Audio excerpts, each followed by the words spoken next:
Let's see if this works, man. I think it will. Where are we at? It says excellent condition. Love it. Fuck, it's the first time I've ever done live. Off Out of like, out of the studio, right? Yeah. Fuck yeah. Well, cheers, boys. Cheers. Stoked you made it. Yeah.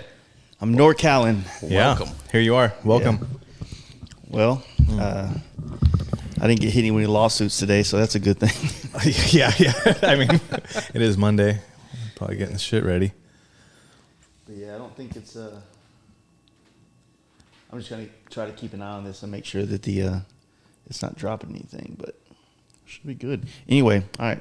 What's more important is we're here talking. Yeah. Nick, thank you for making. Well, you were off today, right? Barely. Yeah. So I think it all worked out well then. But fuck, dude. I feel like I was just here, but it was like 6, 7, 8 months ago, 9 months ago, I think.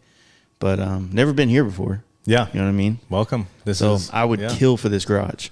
It's straight up. Yeah. I love it. I put a lot of work into it. And yeah, it's my little sanctuary. Do you even put cars in here? It's just yeah, all the bikes get moved to this side when I go to work, and the wife, parks right over here. So yeah, it's all a compromise. Yeah, there's limits on number of bikes that can be in here. Yeah, and you're good. Okay. Yeah, limits on number of bikes that can be in here at any given point, and hard rules. It feels like I just reached over and wiped something off your cheek. Yeah. You didn't lick your finger first, so it's cool. Yeah. Baby. Oh, man. You licked two fingers there. Yeah. Wait a minute now. We're already going down this path. Oh, man. Well, yeah, so I guess just to touch on that, because I'm sure if anybody does watch, they're going to want to know about that real quick. But, yeah, so yesterday I got like 2 messages from 2 different people with the same pictures. And I was in a podcast. So when the podcast was over, I just hit them back with, can I post it? And then they didn't say anything. So I posted one last night in a story for about 15 minutes. And then I was like, as a teaser or as a test. I put it right? like just in a story. So, like who knows who sees those, right? And then I was like, well, fuck that. I'm going to take it down. I'm going to make a reel in the morning. That way, they're pumping reels. It'll pump it out there. And so I just put them together, threw a little transition at the beginning and end, and found a little song that I've been digging lately, and then threw it on there and said, here you go. And basically, it is real. Those are assembly line production things they're doing. And, those came to me from other people. And then when I posted it about an hour later, other people started sending me other photos in the same spot. Mm-hmm. So there's a bunch of people that's had those photos, at least for the last 2 days. Yeah. I just... Because the dude to put them out there. Yeah. I mean, that's been happening since probably 2 decades with the iPhone, right? Oh, the new iPhone's coming out. Oh, there was a leak, or... it's across the board on pretty much everything, right? Any community thing that there's a new release coming out and everyone wants to know what it is. Mm-hmm. I feel like it's a ploy from the actual manufacturer or someone in the know that, hey, look at what we have coming out, but only a little bit, right? So this is why, I don't think it's a ploy from the motor company, is because the reason why they stay tight-lipped on their bikes is because they want to make sure that more people continue to buy bikes and they're not holding out with the anticipation on a new product coming out, right? It's the same reason why, pretty much all companies do that. Yeah. iPhones don't leak their photos months before. They want you to continue to buy and consume, and then bam, oh, fuck, could you imagine being the guy that bought the 2016 Road Glide in back then they would release the new ones in July. Mm-hmm. And then in August they came out with a whole new motor that's double the horsepower damn near. Yeah. You know what I mean? Yeah. No, I get it. I just, when thinking about that type of stuff, I'm like, someone inside took the pictures. You didn't I wasn't there. I was here. You weren't fucking, Mission Impossible in from the ceiling and exactly some fucked up angles too, yeah, so that's if you were to do it, you'd do it. It would have looked better. Yeah. So when you look at a Road Glide fairing from that low of an angle, and if you throw a wide lens on it, like on your iPhone, you go to the 0.5, it's gonna warp and distort it, and it's giving it that overbite look on the one angle that I shot. But if you look at the other angle, it's pretty similar to a that you didn't shoot. You mean? Yeah, I did not shoot it. Right. There's clarification. It's pretty similar. It's almost the same as the normal Road Glide. But here's the thing: I have another photo that I haven't leaked that shows the motor and some other stuff. And so what's going on in this is they have another motor coming out to 121, and it's a variable valve timing. So there's more valves, there's more shit going on, there's more science in there, right? VTEC, dog. Yeah, it's fucking like LS Hella VTEC fast, shit. dude. Well, doesn't the new Pan Am have a variable? Probably. So I think what we're getting right now is a water-cooled variation of the M8. So that's what it is. So the platform is still relatively the same size. But from one side, if you look at the picture, the really goofy angle of it where it looks kind of retarded, there it goes. There's demonetized. We right barely got here. It don't take long. Like 4 minutes in, dude. Exactly. If you look at that, there's a couple things that look very similar to stock, how it's been. But this other photo, which I'll show you guys, you can see a lot of different things. The side covers to the frame, like there's something going on back there. Is it monoshock, dude? So my buddy said that he also saw the one that originally gave me the photos. He said he saw it, and the bags are different. Different bags on this bike. There's something going on back there. It looks similar to stock, but there is something going on. And I'm not going to say that it's a monoshock, but I would say that it's a refresh of a Road Glide, and the CVOs are the only two that are getting this. Oh, so I think that 2024 Road Glides and Street Glides and shit are same. I mean, they've already released those. Yeah. But the CVOs will come out mid-year. And then I think next year you might be able to pick up one of these Road Glides or Street Glides, maybe even a Road King, but I'm not sure how that's going to work. But yeah, they got a radiator. It's not like how they did it before, where they put them in like the side covers or the lowers. Yeah. So a lot of people are judging off that really bad camera angle, but I'm stoked about it. I think it's the technology that people have been wanting, and if you know anything about bikes, especially going from FXRs to now, they get bigger when you shove more technology into them. And so the Challenger is no fucking small bike at all. Yeah. But it is what it is. And I'm stoked and I'm happy. And those things were sent to me by other people, and I put them out there, and you're welcome. Straight up. You know what I'm saying? Stir in the pot. That's it. I mean, you're welcome. Like now, for like you said, they're going to be on YouTube for the next 3 months talking about this bike.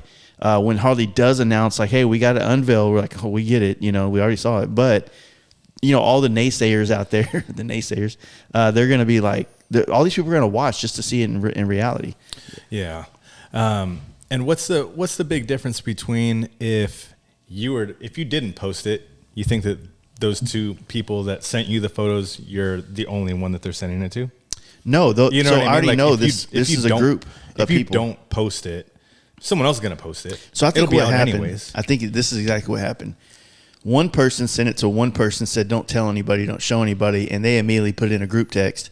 And then I got linked into that. I didn't get in the group text, but I got some of them, and then somebody else in that group text got some of them, and then they sent them to me. Right. So I don't think it's like, I think it's all stemmed from one person. Yeah. But what I'm worried about right now is I have a lot of good friends that are connected with Harley, like the 2 Lane Life guys, like Ray Ripple and a lot of people. And I'm hoping that they don't try to like come after them thinking it was them, because it wasn't. Right. Like people that are on an NDA, non-disclosure agreement, they're not going to risk that. Right. No.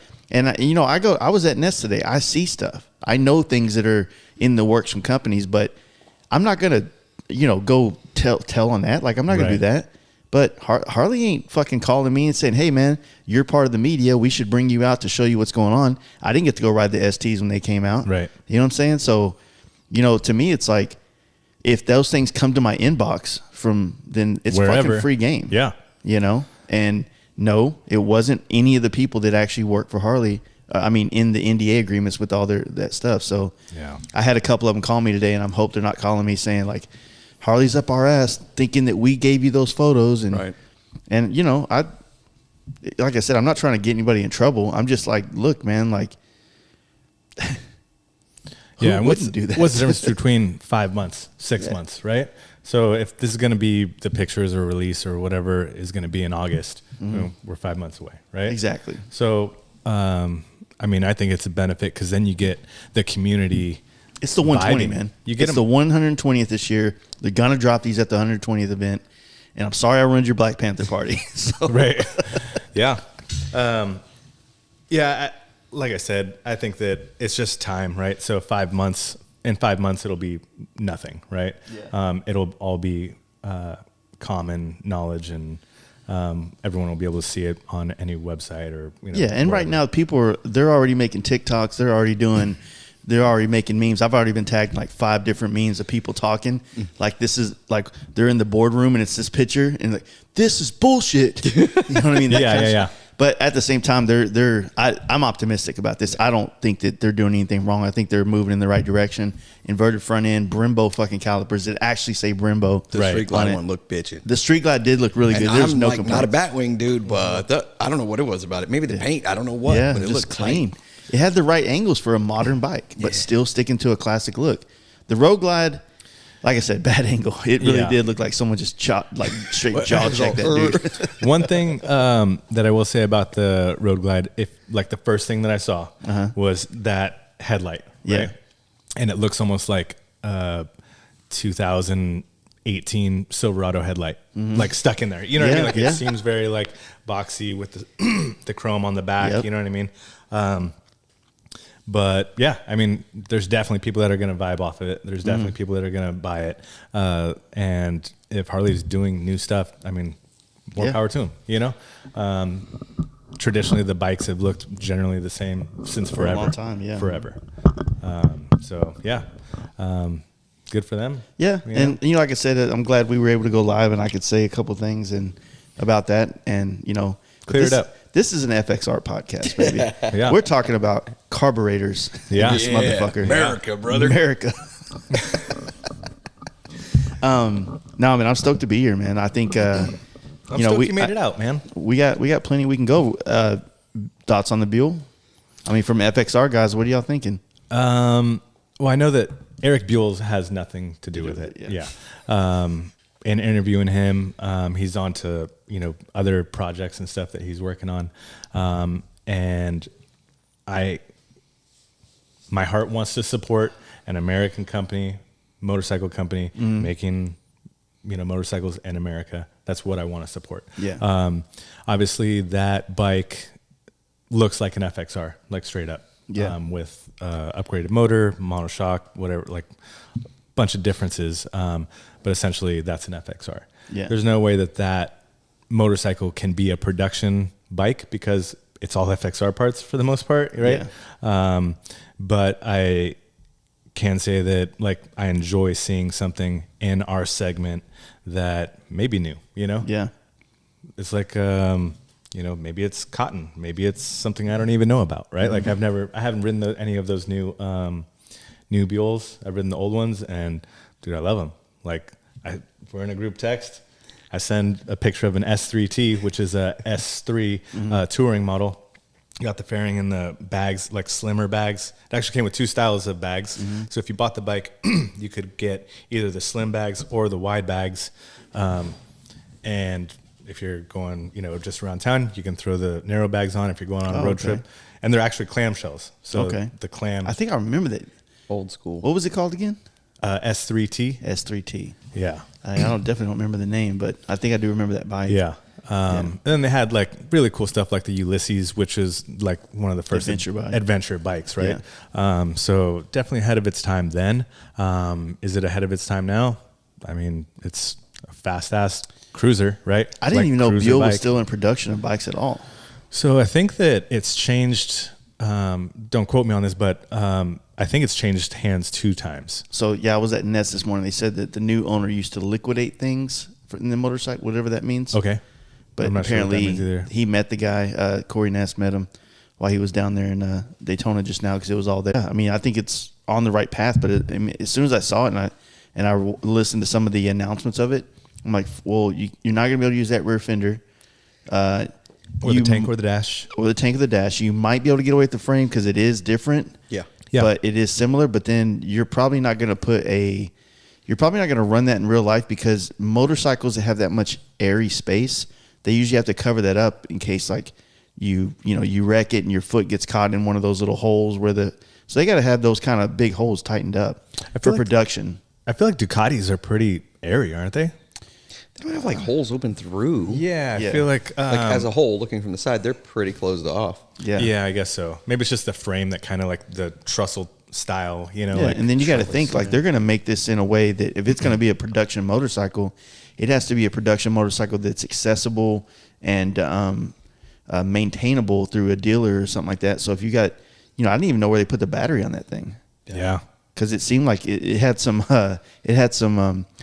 power plant vibes with Yanive's last chopper from the Virginia City build. Yeah, for with sure. that just clean right through. And I was like, that shit looks dope, but I don't know how the hell that's. Yeah. Definitely not putting the battery in the front fairing area. That'd be retarded. I think I got some side covers that might fit. For real. Just trim them down a little, Just narrow the They'll side just covers. cover that right up. Yeah. Put a big old battery in there, you'd be good. But yeah, I mean, more power to them. If they find a segment that they can fit into, I mean, Oh, and the price is supposed to be $19,500. I got that Really? today. Yeah. That ain't bad. we were saying like We're 25. way off. Yeah. Yeah, We were saying so 25 to As 30. it is. So the deal is Roland and his team built a kick-ass bike is what Yeah. it is. Regardless of if it's anything like that in production, that bike's fucking cool. Yeah, it is. Like I 100%. wouldn't love to have I would it, love to hear it too. but I saw videos of it. You did? I think it was at Daytona they were revving it, which, audio you can't really Yeah. tell. This is what your exhaust would sound like if you buy it. Yeah. So it won't have the exhaust. It'll have some dumb intake and whatever. So I'm excited to see what it's like. It Yeah. sucks we got to wait a few years, but I think they did a killer job of like building some hype on it because people are stoked. I mean, it's yeah. on FXR pages on Yeah. Facebook even. And At those guys at first when it came out, I was kind of like, whatever, this is weird. Yeah. And then when I saw how stoked everybody else was, I revisited it. are like, wait a minute, man. Did What I am miss missing? something? Yeah. I was like, okay, I guess, yeah. I mean, when you put it together, you have a powerful bike that looks like the kind of bike that everybody technically wants right now. Mm-hmm. I was like, yeah, of course it's going to be badass. It's a hitter. Yeah.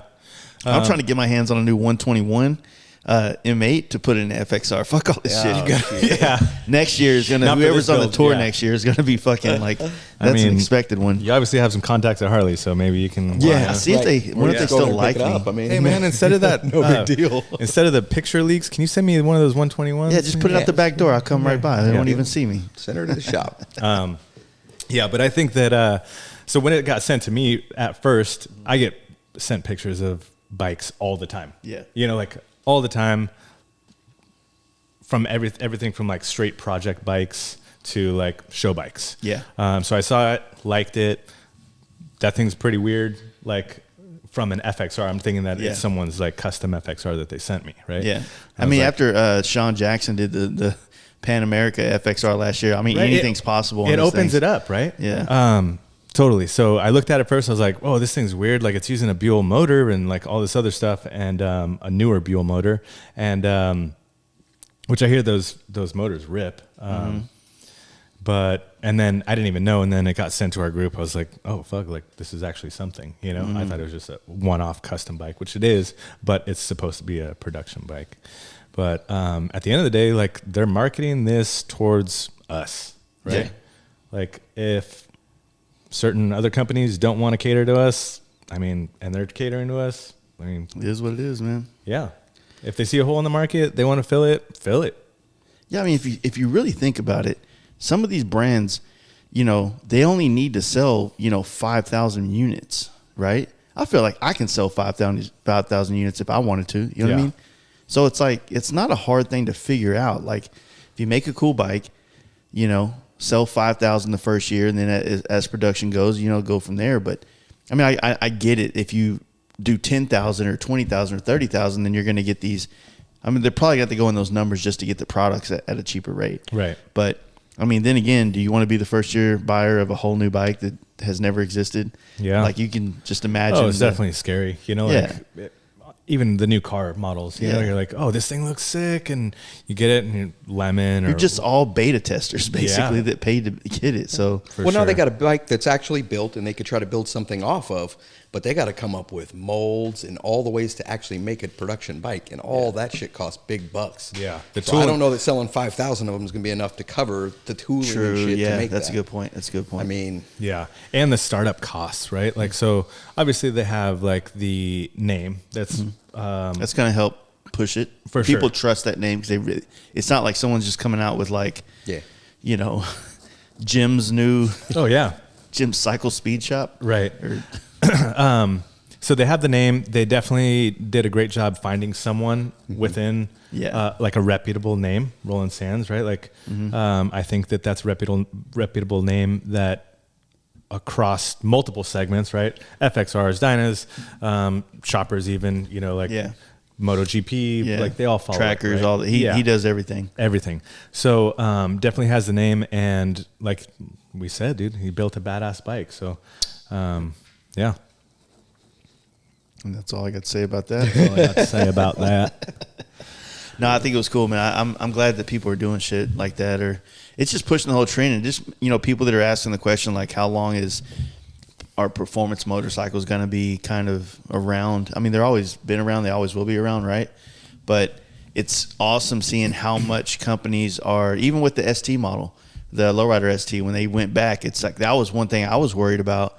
Was what's the FXR community going to think about this once that drops? And it seems like it's been widely accepted for the most part. I'm seeing one. You know, people, not just Corey from Main Drive, but other people are starting to want to put these on FXRs and Dynas. And I mean, they even said it in their press release. It is a, for lack of a better term, regurgitation of an old classic. You know what I mean? Yeah. So what do you think the community felt about that when that one came out? I think it was pretty mixed. I think that now the people that want to just get on a bike, just smash miles, just have a touring bike that they can rip and still nimble enough, handles well. I think it definitely fits the bill for that. I know that there are like a bunch of people who are FXR or die, or whatever the bike is that you ride or die. Like, no, I'm not messing with that. Why would I do that when I can get this or whatever?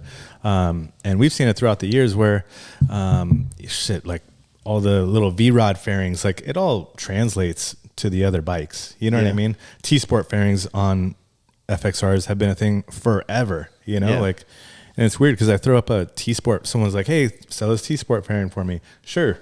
Throw it on there, and there's always someone who's like, that's not an FXR part. Yeah, I know it's not an FXR part, but it goes on them. It legitimately goes right on. You know what I mean? You get the trees, whatever, or aftermarket. So, I've come to find that these days there's, or as I guess growing older, maybe you don't feed into that type of stuff. You know, like, whoever's going to buy it is going to buy it. Whoever's going to love it is going to love it. Yeah. Whoever's going to hate it is going to hate it. I mean, if you hate it, fuck, you can't see it from my house. You know what I mean? Like, go ahead, ride it. It's not my bike. I'm not going to ride it, you know? Yeah, I think too many people are living in, they think the world is YouTube where we want you to like, comment, subscribe. Mm-hmm. And I don't think that, you know, like I see things every day online on Instagram or YouTube or whatever that I'm like, fucking really? Wow, that's stupid. But what do? Fucking scroll past Keep scrolling, brother. You know, and I do that because you're a normal person. Yeah. And even like I used to do this too. Whenever I would see people on like when I was on Facebook more, I'm really not on it at all. When you be scrolling down Facebook and I'd see somebody who's had the exact same problem in their built on their FXR build than I had with mine, and so I'm like, I have the answer to this. But then I look at the comments or just how many comments there are, and I'm like, surely someone's already answered it. If not, everybody's fighting back and forth on who's right and that's stupid. Mm-hmm. And did you go to school and that's not the right torque specs and fucking, you know, jerk off motion to the rest of it. You know completely. What I mean? I've been I catch myself, you know, after a couple of beers or whatever. And Mike's always, he screenshots it. What the fuck are you doing? Mike's the instigator is what he is. No, he is. And I love it. But yeah, like if I don't, I'm like that fucking meme with the kid with the veins sticking out of his head, just like, like I have this answer. I did all the research. Like, just let me help you. And then I type it, and then someone, of course, never fails. Like, you're wrong. Just send. Eric and that's Yule made that in his garage. Yeah. There was a guy.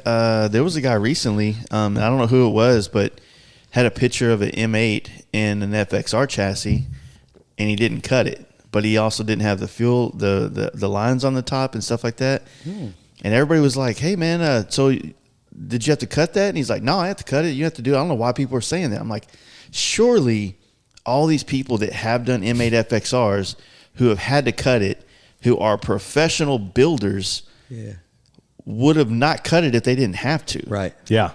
That's not a hot or cold situation. That's like obvious. That's not step one that everybody wants to do. It's like saying put in a to. twin cam without having to change the cross member. And you're going to have to. Unless you buy oil pants. So but maybe the 121s work. I don't know. yeah, I don't know. Yeah. Find out. Is that the beer me? Is that a fingerprint reader on there or some shit? Yeah. Oh shit. Red- California, dude. We're high tech over here, buddy. Over here in Can't drive when it rains, but dude, it took me like 30 minutes to get here when it was like 19 miles. Last time I drove a cooler, I fucking wrecked it. That's a nice ass cooler though. Thanks, man. Is that a Tesla model? No, we do. It's actually a Dometic. There's a bunch of van dudes in the community, and talking with them, they're like, "Man, like this fits the bill." I have to go to work sometimes early. Yeah, I work in the Bay Area, so I'll drive out. I got a bed in the back. My family and I do camping in there. Go on trips, and just fits the bill. So this is our fridge for when we go camping, or if we go to shows. It's always It's an actual refrigerator. Yeah, that's what I was saying. Yeah, It looks yeah. like it's. I hear it. Just Badass. Yeah, That's it's set to 34 degrees right now. So Oh, fuck yeah. especially look, dude, at big Born deal. Free. At Born Free, we're frosties, dude. Frosty. Just frost on them. Did you come down to Texas Born Free? No. Oh, you're talking about Cali? Yeah. Okay, California, yeah. It's always hot as shit. How'd you out like? there, that. You came to Texas, right? Yeah. I was sick as a dog. I was. Yeah. How would you like it? The weather was awesome. The places, What'd you think about it? dude? I don't want to say it's better, but it was better. And I don't know if that's because there was a little less people, and it's a nicer place, and it's spread out, and you get to camp. It's like the whole thing. Yeah. I like. I don't Yeah. know that that's for everybody, but some people just want to go to a 1-day deal and then go home, and they're fine with that. But I feel like that's something the SoCal one has always been missing, is the camping and the hanging out. Yeah. Because for me, that was the exciting part. I'm riding around in chop top Cadillac, dude. Yeah. It was awesome. Yeah, I feel like even the concept anyway is much like Giddy Up, right? So you can camp out, hang out by the campfire, drink as much as you want, and then you can go out and fucking look at bikes. You know what I mean? Like me, Dusty, you, like we went out over in the middle a little bit because you're getting kind of off camera, getting close. You're getting too close, brother. That's all right, dude. Yeah. Come on over here, buddy. Better? Yeah, much better. Sorry. Sorry, at 1 a.m, we're out looking at bikes, dude. Taking a little lap, just trying to like keep our feet underneath us, right? Instead of falling asleep. So I think that's the vibe, dude. At SoCal Born Free, I've been a bunch of times, love it, but I feel like it's so condensed. And I went to Born Free this last year, no booth this year, and had a blast. Like I had a blast. Yeah. Even though if I have a booth, like these guys know, like, or Josh knows, I am typically not at the booth. I can't stand it. Like my ADD is like, I want to go over here. I want to look at this bike. I want to look at this. I want to talk to these people. Like, just be out and instead of being at a booth. That's not, I really don't feel comfortable like that. I was actually, once again, I was having this little meeting with Ness and them. We were talking and they asked me about it. And I told them, I was like, man, honestly, I think that California is everything that Texas isn't, and Texas is everything that California isn't. So it's like I don't think it's one or the other. I think they're both amazing events that you should try to be at both to get a completely different experience, but within the same world of the same content, right? It's like, yes, Texas has 4 days, has camping on site. You don't have to leave. There's everything you need there. It really is a mini, somewhat rally, but instead of old fucks walking around naked with their balls hanging out, it's us. It's just like a fucking sleepover is what it feels Also like. this year, you know what I'm right? saying? And then Cali is like polished, and it's like the bikes are amazing. Everybody's building something for it. And all the vendors there, they're tight. It's like, yeah, it is crammed in, but you know, like you've been there. It's like Texas is so spread out. It could be like a hike. Yeah. Like you're going to have to ride your bike through the event just to see everything. And it's like, But if you're there for 4 to days, it. if you're there for 4 days, you can actually see everything. Right. You know what I mean? There's going to be benefits to both, man. I don't think it's. I think that everybody's always looking for a black and white situation. I think that this is one of those areas where it's just gray. Both events are good, and they provide a different but similar experience. Yeah, So- for sure. It's like if you have, you know, 2 restaurants that you love, they're both Italian, but this place does a killer Caesar salad that you love or whatever it is, and this place has the pasta, right? Like the sauce that you like or whatever. So, I mean, if you could take what they do in Texas and put it on the coast or somewhere close to the coast, bro. I mean, the weather was nice though. Yeah, it was nice. The SoCal one, you roast your nuts all day. Like Yeah. at the end of Yeah. the day, I'm roasted. For sure. Texas one, I'm chilling, and hopefully the weather is like that. Yeah, that it's time going to be each hit or time. miss, but I think that I mean, mid-October is definitely a more predictable time of the year for that Oh, event. it was So, good, dude. yeah, I Yeah. think we'll be good. yeah, should be fun. I'm stoked for it. Sounds like everyone's going to be out there. So, yeah. Yeah, I mean, Pumped. it's definitely, hopefully we're all out there. Hopefully everybody finishes their bike. You're looking at me. I'm looking at you, dude. Dude, you've moved your bike haven't across the done shop anything. twice. I haven't Maybe done even once. Like maybe you just It took- really just has been once. I brought it in the shop, set it on the table. I clicked it a couple times with some tools, and then I took it off that table and stuck it on the toolbox, and it sat there for 2 weeks. Well, that's 2 times. Yeah. Okay. So twice I've moved it. Yeah, But there you go. I'm pretty Progress. confident in mine. Yeah. I picked up my buddy waiting on parts. I want to run a Sportster cowl, like the little fairing that looks like the little Lowrider S fairing. Yeah. Okay. So he had one. I was trying to find one because they're more narrow Yeah. than like the ones that come on the new Lowrider S's and stuff. So that'll look a lot better in like a mid-glide set of trees. It's called a headlight visor for Harley that what it part. is? Yeah. So he had the whole bracket system and everything. I'm like, fucking rad, dude. This will make it so much easier to mount it, unless, you know, with the rake and things like that. But, dude, honestly, man, Josh, it's your fucking fault, dude. What? Your fucking bike, dude. Your bike, Al Emerson, all this stuff going around. I just, you know, seeing your bike in person when you came through that time on the way back from Daytona, it's like, bro, it's a fucking vibe, man. It's wild for sure. It's so badass, dude. I just like, you know, it's like yours is the first one I've seen in person as like a like running. Actually, yours is the first one I've ever seen in person. I mean, everything else has been on the internet. On the internet, me too. So You're talking FXR chopper, the first yeah, one. FXR choppers, yeah. They definitely are out there, but not. Yeah. I saw a couple in 2018 at a Daytona show, but I couldn't really tell you much about it. It didn't register as much as it is right now. But that's one question I did want to ask you guys is, do you think we're in this phase in the FXR world, where it's become this chopper thing? You know how it's gone from, you know, it was like a club style, like panels, and then it turned into like OEM, and then it turned into like this kind of, you know, resurgence of Ness and like these 90s styles. And then now it seems like we're moving into this whole chopper thing that's definitely been going around. Yeah. But Yeah. it seems like how many people in the whole FXR Tour situation that are doing choppers, it's like, what is your take on this stuff? Both of y'all. I'm privileged enough to be friends with this dude. So I saw the bike. Goodness. I knew it before it was even, you know, like a thing, right? So I was aware. I'm a super competitive dude in anything. Yeah. Fucking Mario Kart, cornhole, like whatever it is. I'm like, give me like 5 minutes, warm up. Like, let me get this down. And that's who I am. So I came to Born Free with my bike. And if there are two dudes that I am perfectly okay losing to.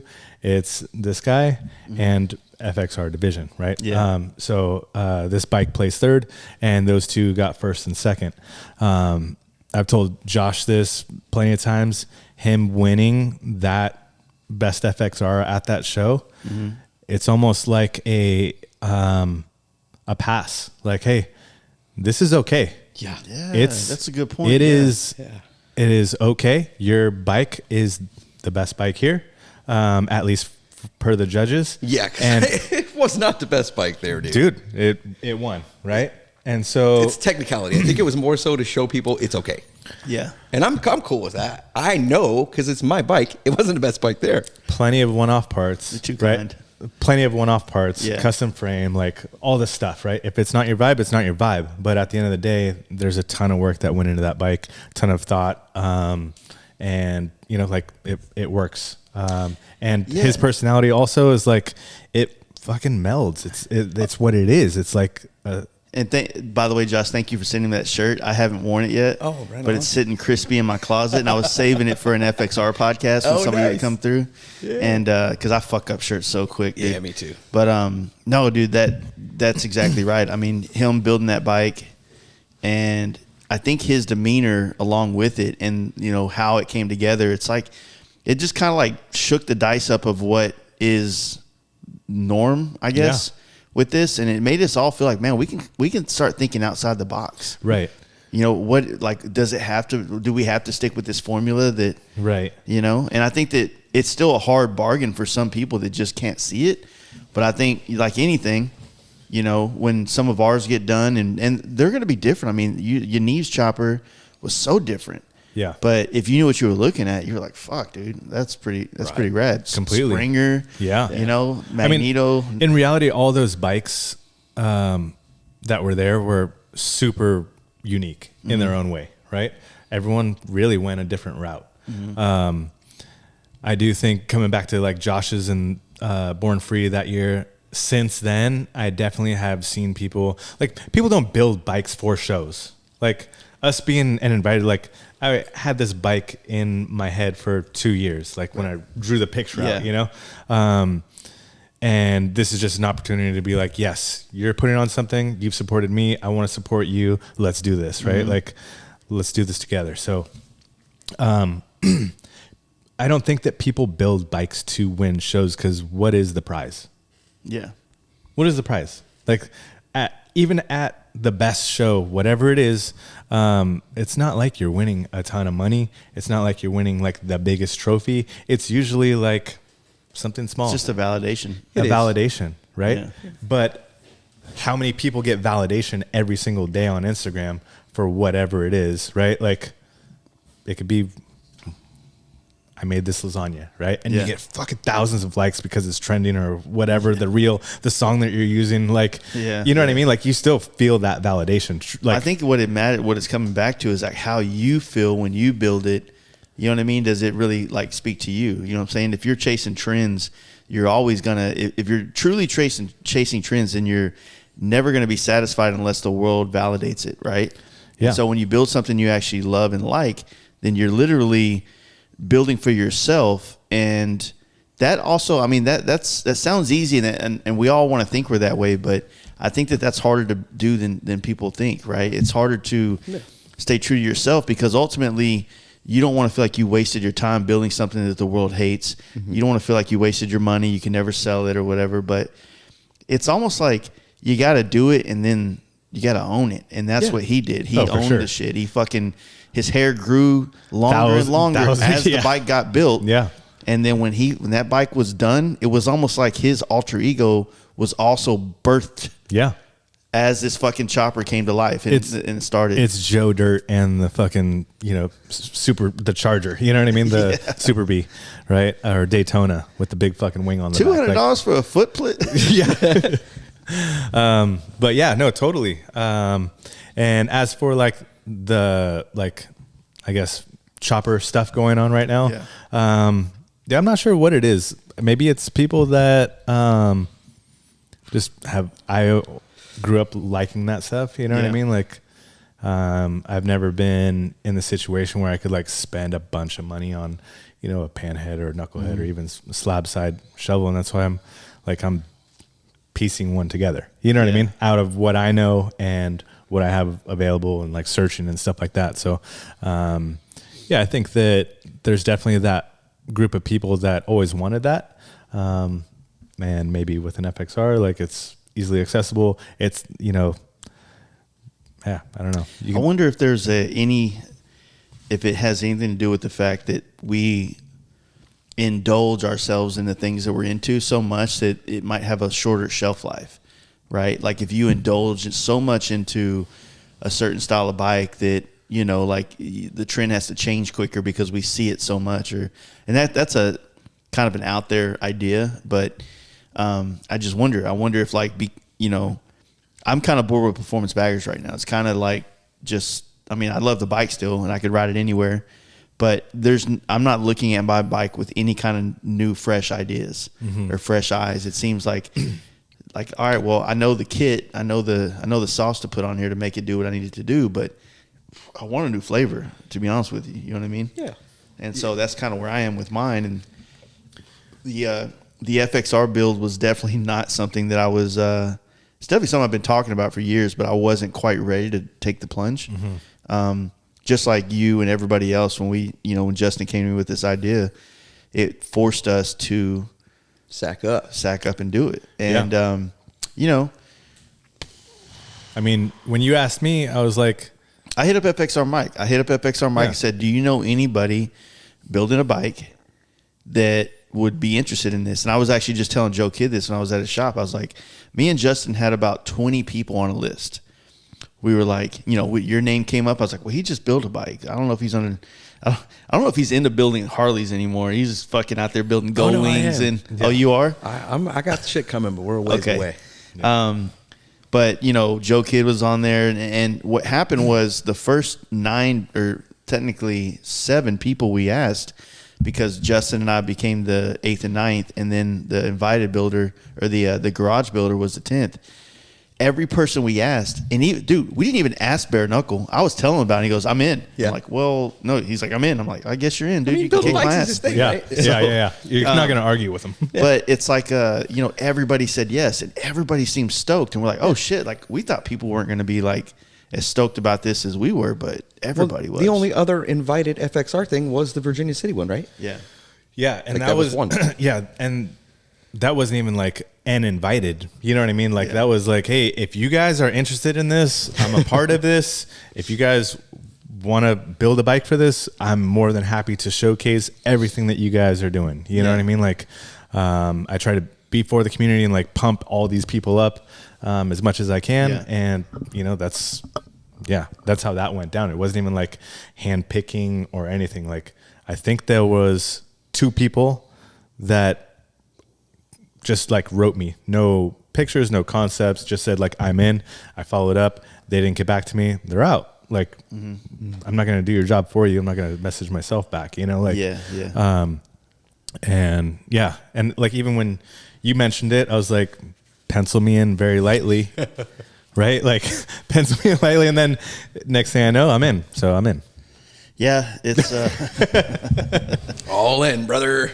I think, I think it started off, me and Justin were kind of running around with our heads cut off. We were doing like, we were just having phone calls. I think his wife or something wrote up a really nice thing that is the first thing that we sent to everybody with kind of like a loose rules. I thought it was just him because it was well written, and I was like, I'm like, Chase, like I didn't fucking do that. I know. There would have been misspelled words. Like the words, like how the fuck do you misspell that one? You know what I mean? Yeah. But what we wanted to do was with the whole thing was, you find, like, you see something like, I'm an invited builder for Born Free right now.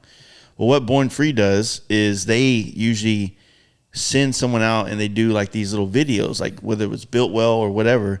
We haven't quite got enough support yet financially to be able to do that yet. But, we have a Saxon. He's going to help out with like making a video at Durango. He's going to set every builder aside and do like a small little interview. And then we're going to compile that and the entire ride to Born Free together.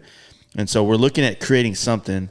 And, what you want to do is create hype. The thing about Born Free or these other events is like you're almost waiting for this content to come out, but instead of that, like we wanted to do this deal where every Friday you have like people just updating, right? Like, hey man, this cool fucking gas tank, this guy gave it to me, and this is part of my build. Because when we told everybody, and we all came out swinging with videos, thinking like, oh yeah, this is gonna be easy. But there's all those times where there's nothing to talk about, right? Fucking A. And so you have to think like, well, why? You know, it might not be a part. Like this is cool, bare knuckle Paul, you know, parts, right? It's not so much that you need to be like, fuck, man, like, you know. This thing is something I dreamed up, maybe a backstory of something, right? Yeah. You know, it just whatever. Just keep people engaged in what you're doing. And for one, like some of these guys that aren't really good at social media, like Brian from TBJ, I just had to say his name in a negative way somehow. Yeah, you know, it'll get him used to making posts and kind of understand where this is going. And if not everybody wants it, not everybody cares, but if you do, then this is kind of how it works, you know? And then on top of that, I think the other thing you're doing is you're making everybody else who is seeing this, who might think it's bullshit or might think they're seeing it's real. Every Friday it's real, it's happening. And then as it gets closer and more people's bikes it's less about the part you got and more like, oh man, I put the tranny in and now we're doing this. Yep. Things are going to get more real. And then you're going to be looking at Durango coming up and you're like, fuck man, I kind of want to go. Yeah. I want to ride with these. And then 100%, the content that I hope that we all create and get out of this should 100% make anybody that doubted it like want to be a part of it 100% next year. Yeah. It's going to get people fired up. And I don't know why anyone would doubt it anyways. Like, I mean, obviously there's haters that will doubt anything, but at the end of the day, it's just guys building motorcycles just riding like we would anyway, you know? Yeah. Building them, riding them to a show. But think about it, man. Like imagine, okay, this first day is going to be the bitch. It's going to be the longest day on the bike, around 400 plus miles, from Durango, Harley Davidson to wherever we set up this party in Amarillo. Okay. And some of it's going to be mountain, some of it's just going to be highway blasting, right? Mm-hmm. Well, the way that you have to do this, like if all 10 of us make it to Durango, and on top of the group chat that we're all in and we're talking about this every week and whatnot, do you think any of us are we're going to start having like a camaraderie that, I mean, we already do. Yeah. That, let's say, because the thing is like you cannot in any way, shape or form put your bike in a trailer on this trip. You from can Durango to Born Free. So if you get to a spot, I mean, maybe that's one guy ripping to go get a part real quick, or that's me holding my foot on your peg, pushing you down the road to get to the next gas station.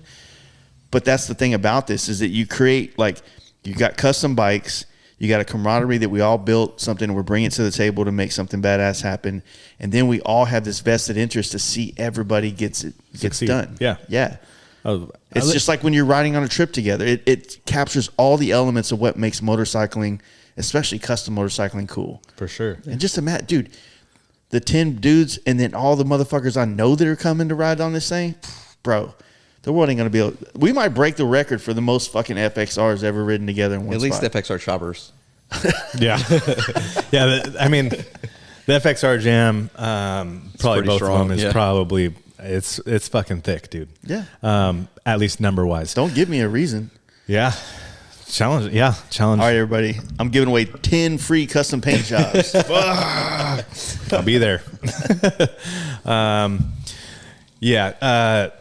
Well, I forgot a lot of people with FXRs don't really ride, so. Yeah. Sure. They can work on stuff.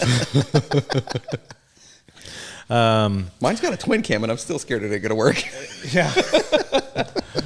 I do think that going back to the realism of, having nothing to post this week, it's a part, here it is, and then tying in that part to the concept or vision that you have. Yeah. For me, like, that's what I did this past week. That oil tank that will probably come out a little bit later, but oil tank that I posted, someone reached out to me. I didn't even know that it was being made. Yeah. I've talked to you guys plenty of times, like, dude, why isn't there options on an oil tank? Like, it can be bulky. You know what I mean? Like, it always looks the same. unless you have a Chopper Guys one, which is essentially the same, just a inlay. Swanky. You know what I mean? So it's always the same, unless you do a twin cam and delete it or whatever. It's always the same look. And for me, the whole concept of this bike is kind of to have it airy, where you can look at the bike and see through the bike, if that makes sense. So he reached out to me, checked all the boxes. His name's RG Shovelheads on Instagram.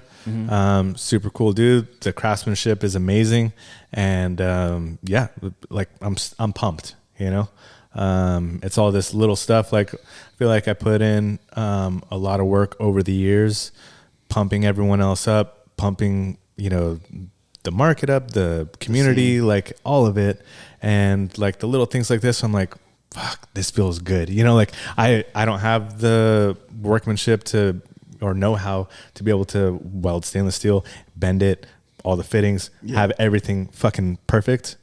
I can't do it, at least at this point in my life, right? Yeah. Like I'm way too busy.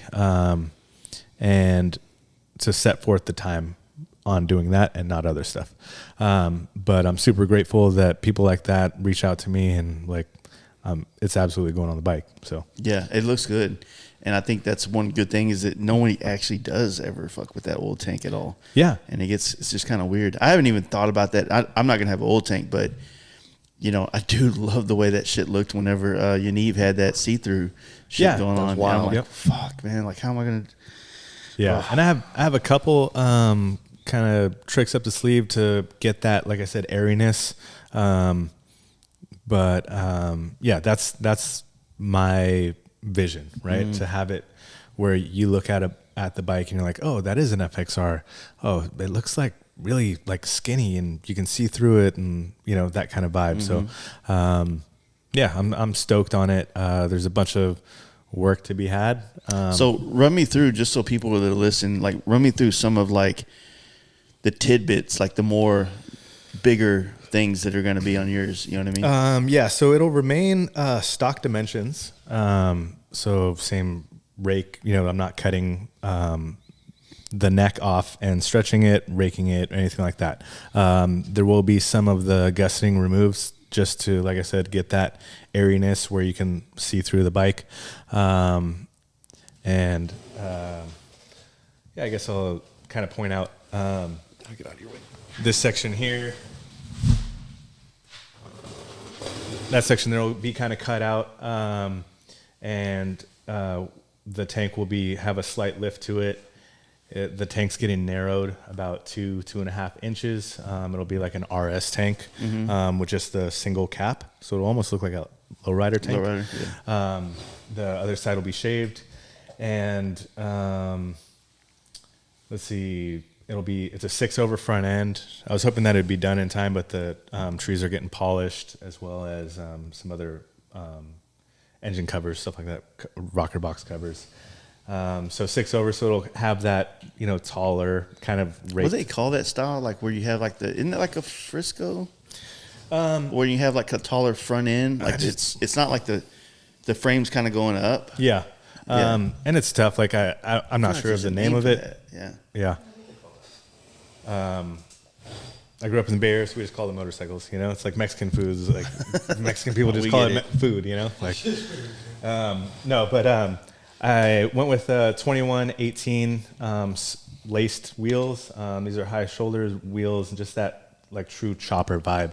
The front is a ultra narrow, so spool front wheel, no front brake. Aren't you running like some Jacob Kennard trees on it? Jacob Kennard, yeah. So he did the trees and the lowers, which I can grab. Since we're here, these just got chromed.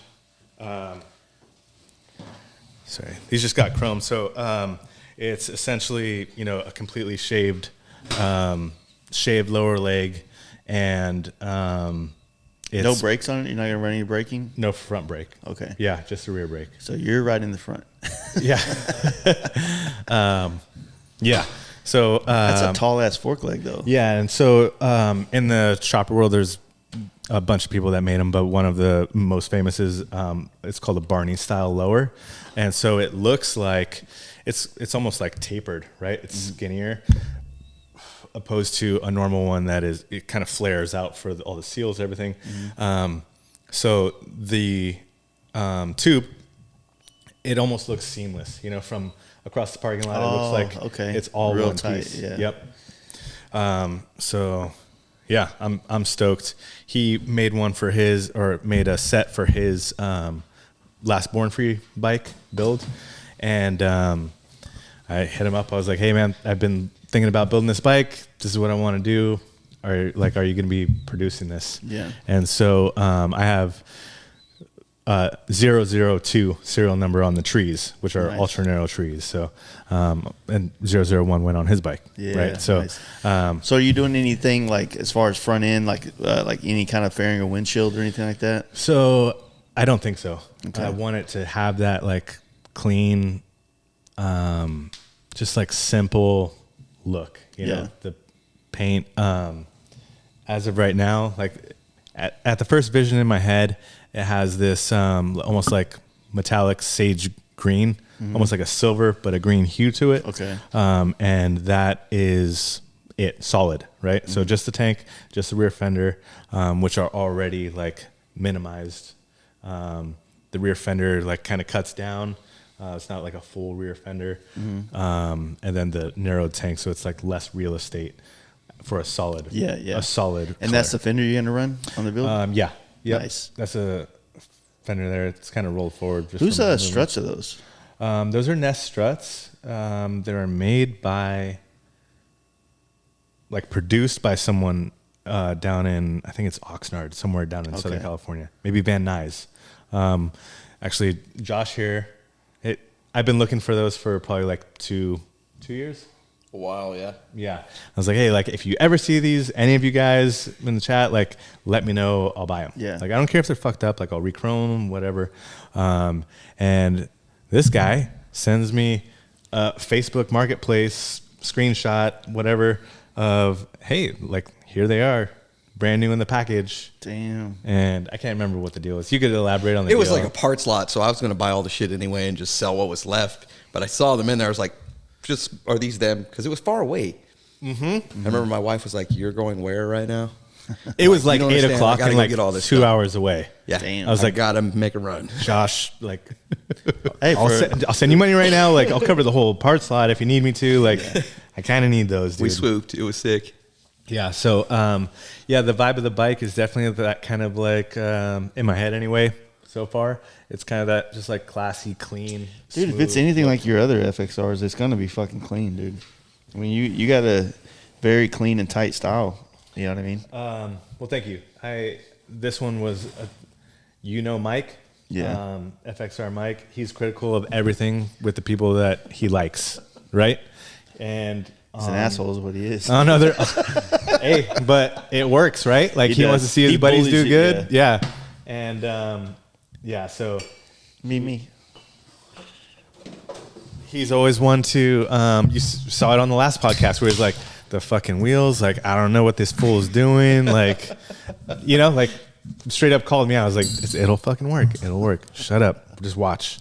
So He hasn't been in NorCal a lot. He doesn't know how much people like that diamond cut stuff up here. and I don't even know if it's a lot of people like it. I feel just like grew it's- up like you said you grew up here. I grew in up NorCal. seeing it. Like the dudes that like around tax season, right after that, like all of a sudden their bikes are fucking pimped. Like it's yeah. So or like they wreck their other bike or it gets stolen, and then next thing you know, their bike's pimped. Right? Baby mom got a settlement. Right. And so, yeah, he is super critical of everything. So I knew on this bike, everything had to flow with everything else, right? Every part, there's a reason why. Yeah. It is what it is. Down to like even these little overhangs on the mirror to vibe with inline the visor on the gauges, right? Like it's all those little things where it just had to flow because I knew Mike was going to be like, what the fuck? Why this piece, right? I see him doing it too with a pipe in his hand. Oh yeah, dude, what are you doing? What are you doing? What are you doing? Why are you doing that? Yeah. So Life is better with Mike. Yeah. Hope he gets back into bike soon. yeah, Yeah. for sure, I do too. I am jealous of all his car stuff right now, though. I'm just not into cars that way, you know. But I can say like that'd be rad to have that. You know what I'm saying? Like that little Cadillac he's ripping around. Oh yeah, for sure. Taking the family out. I'm not mad at that. Being at all. able to work on all the cool cars that he does work on, and you know, like just have that opportunity. I would love to have hot rods. I just don't have, like I said, the real estate. You know, I can't exactly fit a Cadillac in here at the moment. Piece by piece. Yeah. So that's the front end there. The tank is going to get narrowed, so look like an FXLR tank. The seat is going to get trimmed down to have the sides almost like run on top of those frame rails instead of flow over, just to, again, keep that kind of narrow vibe. That's the rear fender there, which is like a Nest style. It's actually the same style fender as this, which Mike was super critical on, but that's what I have, and that's kind of the vibe. We're gonna go with it. The concept that I had. And in the my motor, head. you're planning a shovel head. So this is a 1982. It came, complete, but it was pretty rusted out. So tore everything apart. Sold a couple parts. Have most of them in the shed. Otherwise, but. Shovel head motor. So the left side case is a 1982. The right side case is a 1965. So the 65 is kind of like, for those of you or whoever don't know, like that's like a 65 shovel head slab side motor. So you're running a magneto in it? It won't have a magneto. It'll have a standard timer. At this point, I'm thinking that I want it to look very like it just came out of an older bike, or it is an older bike. So not super flashy, chrome everywhere. I want it to look like it's all new, clean, but like somewhat original. Yeah. I do have a S&S two-throat carb, which I'm not sure if you're familiar, but it's like a signature that came on like hot rod shovel heads. Kind of comes out, there's legitimately two throats that come out instead of one, and then like this air cleaner cover that's like you could see it from across the parking lot. That's the motor. There is a bunch of like little stuff that needs to be done, stuff that I had no idea. Like I've never had an old bike like that. And like even looking in that cam chest is that shaped that way for a reason, and there's a lot of shit in there.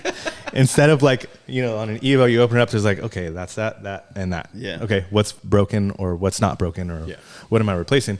Now I'm like, I don't even know what goes where, so I have to learn that. You gonna use the guys from Refuel on the build? Or? Yeah. So Mark was actually supposed to be here today. He's got a job much like mine where it's a lot. Yeah. So he got mandatory today. I'm a day early here, so I was planning on being here tomorrow. Yeah. So he was going to be on today, but the guys at Refuel, we're building it up there. The cases are all vapor honed, everything like that. The heads are at the machinist now, just to clean up. Nothing crazy. With an 80-inch shovel head, I'm feeling like I'll at least be able to hang somewhat. With a little bit taller gearing with you guys, probably not. I think we're gonna keep it chill. All the inmates are gonna be pissed, dude. I'm pretty stoked. There's a lot of shovel heads. Yeah. I mean, y'all ain't getting away too far. Let's be real. Brian's gonna be a builder every year till that bike gets done. Yeah, that's good. That's good. He'll get it done. That's a good one. He's a Van Wilder of bike builds. Career college student. Man.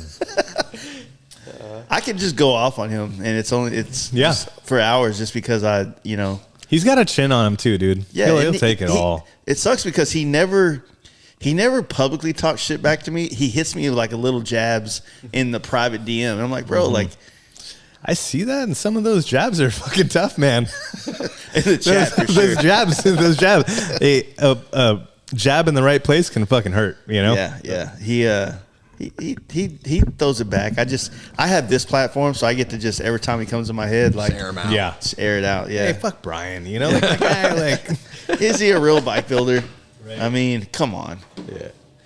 But no, I think it's rad. I think that there's quite a bit of unique bikes, and I think in order to continue to push this down the line, we have to also set a standard, which I think we are. So this isn't like, you know, I'm not scolding anybody. I'm like, the chat, the way the camaraderie is going, and all this is going to be the deciding factor of these ones to come, of how to carry yourself and do things. And after this one run, Justin and I are going to be, it's going to be a lot of work for us just to curate this and make it better. I think that everybody's on the build on the tour this year is going to help us lay the foundation.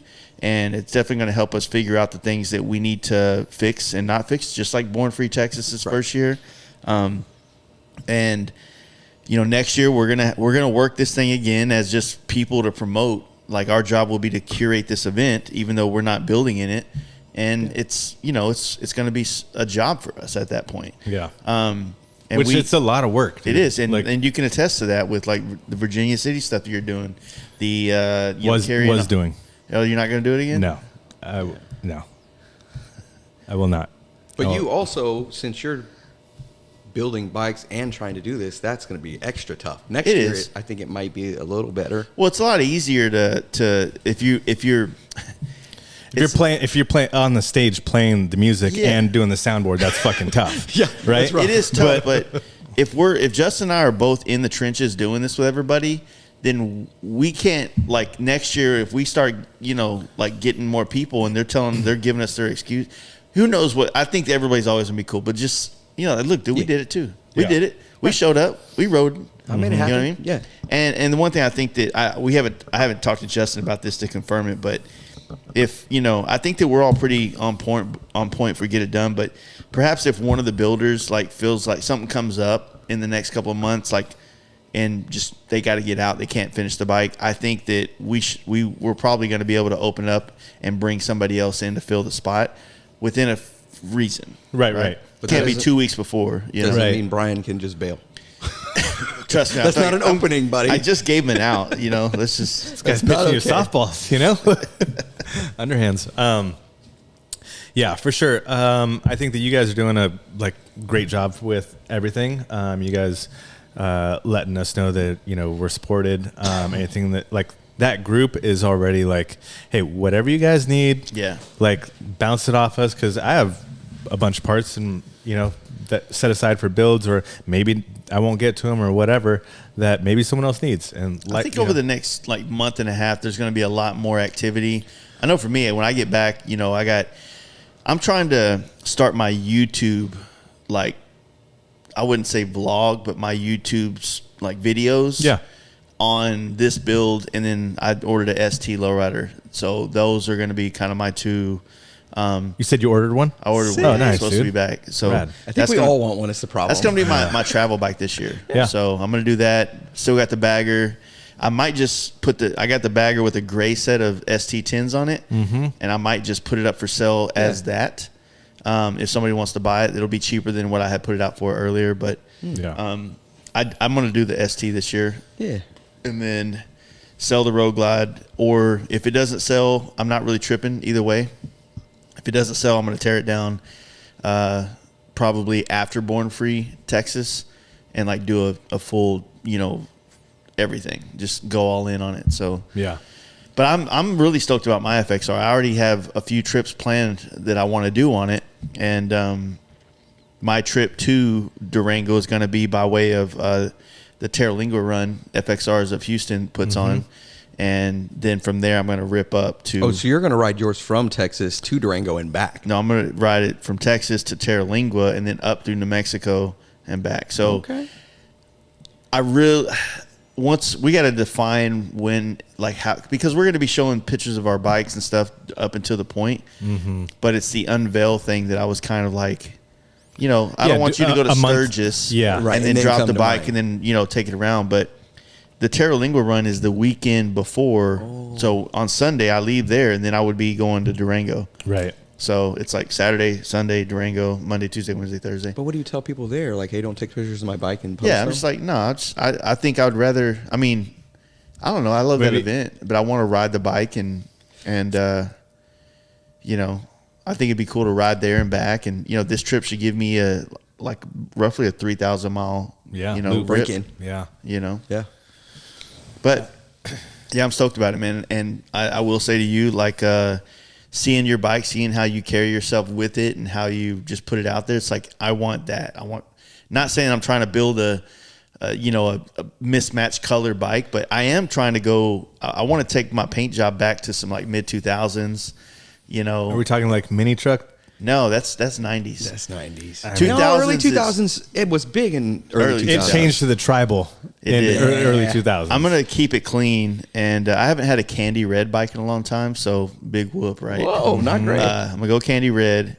But I want to do, since I have that villain tank, I want to do like just a top panel that's like outlined in leaf, and then a mural on the tank, on that cow, and then on my rear fender. Just like the best airbrushing I've done, that just out of my wheelhouse, but something I'm proud of that I haven't done in a long time. Nice. And I want it to have like that look of the 90s bikes, right? I guess like to be kind of to give people visualization of like finishes and looks is the Roland Sands No Regrets bike. And if you ever look it up, it's like a candy red, flat black. It's got like this brushed aluminum kind of parts all over it. It's like a tracker style bike. It just looks bitchin', right? Okay. And that's kind of the vibe I want to go with. So, but and it's twin cam, right? You twin said? cam. Yeah, Twin buddy. cam, chopped. Yeah. Corey's building his bike right now. When he gets done, he's going to start building my bike. Oh, cool. Yeah. No, that's tight. But no, I'm glad Corey's doing it because Corey's local in Dallas, and there are certain things that I want to be a part of, not controlling wise, but like I actually, I want to watch him weld because I want to do it. Yeah. So I think that out of the other end of this, I think that I'll be able to say I welded steel before and things like that because I've built exhaust stuff before, but never welded steel. So I'm looking forward to that experience. And this will also help when I'm making these videos on this build series.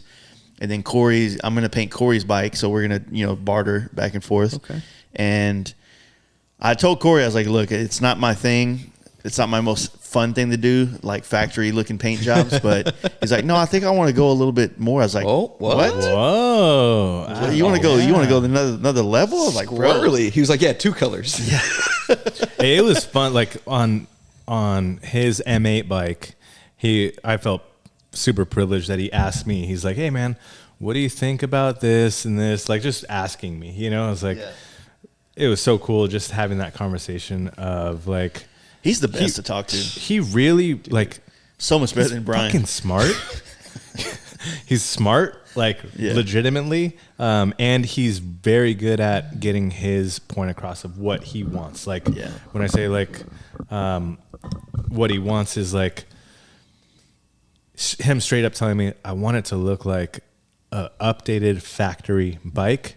Like if it was in a lot with stock bikes, you might walk right past it, Yeah. Yet I want it to be classy. You know what I mean? Like, so yeah, it was super fun talking with him about that stuff and sending sending him all my ideas or dumb ideas. Just it's like spending other people's money. Like, hey man, I want to buy a car, right? We do it all the time. You know what you should man, get? you know what you should get? You should get this bike, dude. Like, you should get this car. It's really fucking cool.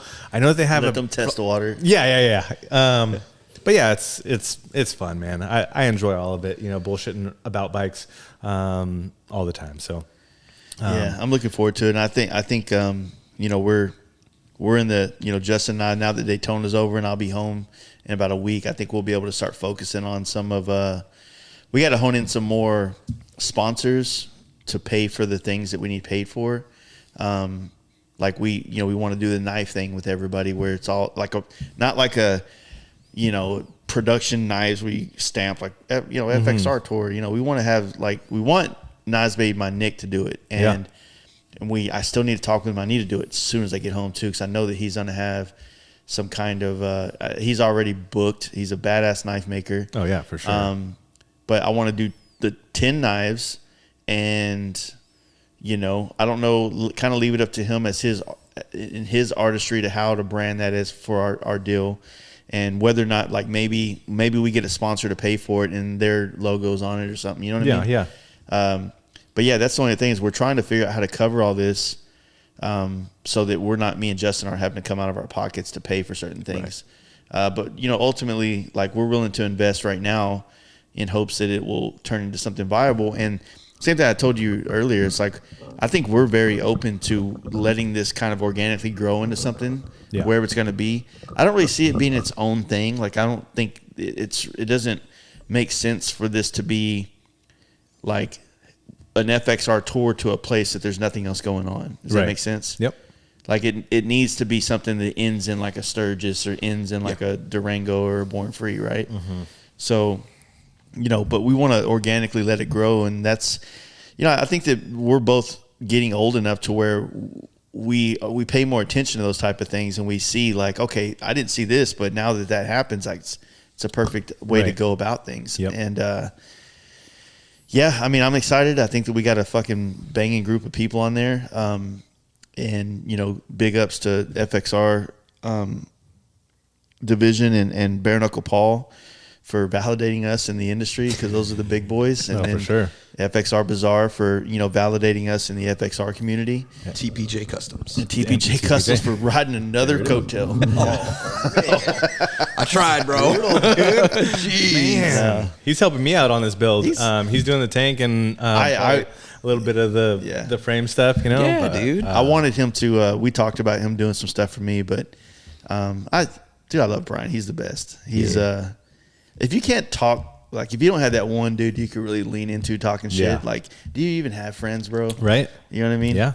And but no, Brian's a bit. His bike already looks sick the way it is. Right. You know, and because it's done. Yeah, he's just man. He's there you go. It's not that hard. Yeah, it's not that hard. It actually feels good. Like, it makes me feel kind of good, you know? Let that hate out. Jeez. What do you got for him? Tough crowd in here. I can't say shit because I can't weld. I'm gonna need his help in the future. Yeah. Well, I got other welders, so. Oh, dang. Wow. I mean, it is nice to have somebody local that can do it because he's not far from me. Yeah. So when it comes to something like chopping your frame, he built the handlebars on my bike and did a whole lot of stuff. And it's easier if I could just jam up a couple hours and sit on it to make sure it fits. Mm-hmm. So that's cool that Corey's right there. That's kind of the thing, is that my FXR is something I don't want to sell, right? Yeah, it has to be right. And so I want everything to, like, I want one of those bikes where I feel like everything is from somebody that I have a lot of respect and love from. Yeah. Like, oh man, this thing came from this guy. This is from that guy. I mean, so far, like, other than buying the frame, which I got from Brooks, and then shout out Brooks. You know, Speed Dealer Frank gave me the villain tank, which means a lot to me. Yeah. So there's a gift. My boy Chance gave me the rear fender that we're gonna narrow to fit into the thing. Hopefully, I think it'll look good. Mm-hmm. And then, you know, my boy Bruce gave me the cowl for the Sportster stuff. You know, so it's like cool to like have all these things that, like, you know, when someone gives you something, you don't want to, you can't sell it. Right. Like, bro, this is yours forever. Right. Absolutely. You know, and when I'm getting these things from my friends, it would feel weird to just be like, all right, time for the new build. Yeah. Who wants it? Yeah. Right. Or raffle it, you know? The good thing is it's not your only bike, so like you won't have to be like, oh shit, yeah. I got to sell this one, because you got other ones you could sell that don't have that kind of attachment. Yeah, I feel like I'm getting to that point. You've been to someone's place before where they just got a bike they built a long time ago, but they still got it? Yeah. I've never been at that level to be able to either. keep anything. Me either. It's the real estate for me, dude. Like, I mean, not like actual real estate, but like the amount of space that a bike takes up in this garage. Like I said, I can only have, you know, 4 bikes in this garage at one time. Or 2 if you keep buying 1.75s. Yeah.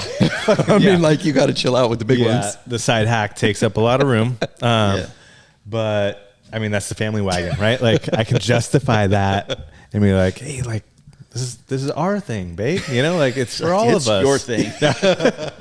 No, she rides that thing. She does? Yeah. I mean, you don't have to carry it. You don't have to like hold it up. It's big, but it's like, you know, Stable. Yeah. The boy sits inside, or it's a blast. It's fucking mint. Mm-hmm. Yeah, it's only got 9,000 original miles on it, which is fucking. What year is it? 91. Yeah. So yeah, I'm pumped on it. Oh, it's big. Yeah. So you're going twin cam. Like, are we talking black contrast? Right. Well, it's contrast motor right now, but I think I'm going to black it out. Roland Sands used to have these covers that were like ribbed. Yep. When I say I know ribbed, exactly I always what think you're of condoms. Condoms, but yeah. He had these things. I used to run them on my big wheel stuff back in the day. I just like them, and I think that would give it a nice look to it. And because I want it to look modern, but I don't want it to look like see-through trash cover modern. You know what I mean? Yeah. The thing is about rocker boxes. I don't know where I want to go because my boys over at Covington. This I can't do this now that I'm thinking about it. I'm saying it out loud, but Covington's has like twin cam rocker boxes that are shaped like panhead rocker boxes. I've seen them. Yeah. And they're cool as shit when you've Yep. seen them. Threw them in the. And Mike, don't say anything to Mike because he He'll get obviously pissed. is not a fan of that. Yeah. Well, I'm not putting a fake kicker on there. Right. And You when, know? so when I did my twin cam, there's not a whole lot of options, weirdly enough. Yeah. With twin cam ones, you can find a buttload of Evo shit. Yeah. But I feel like there's not a lot of aftermarket twin cam stuff that has the kind of look that, yeah, it's tough. And I don't really want to draw too much attention to the motor itself. But I just thought about the rockers because with that tall tank and all that space in there, you're going to have to do something on the top of the rockers. Right. I feel like I'm going to have to paint like some mural or dicks or something on there. You know what I mean? Oh, sick. That would be sick. That'd be rad. Just Yeah. like Some panhead something. covers with Wing, some yeah, wangs. wings maybe coming out. That'd be sick. Veiny suckers. Yeah, veiny. Some face. Yeah. No, I mean, For even your sure. factory black twin cam rocker boxes don't suck. So, like, Yeah. I guess not, but yeah. I'm like mine. I wanted. It's kind of between a tough shovel look and the tall. I don't know how much of a D rake I'm gonna actually go on mine. I sat on Paul's bare knuckle Paul's when I was at his shop, and it doesn't. But that thing it looks like it's huge, and I know that he's big, like a tall Yeah. dude. Buddy, the neck is to like my But chin. even- I've stood next to it. It is. I pretty sat big. on it, and other than if the bars weren't as tall as they were, I could ride it and I'd be fine on it. Yeah. Yeah. You know, Yeah. so For sure. I don't know. I think that me and Corey have kind of conversed over bike night, hangs. Yeah. And I just told him, I was like, you know what?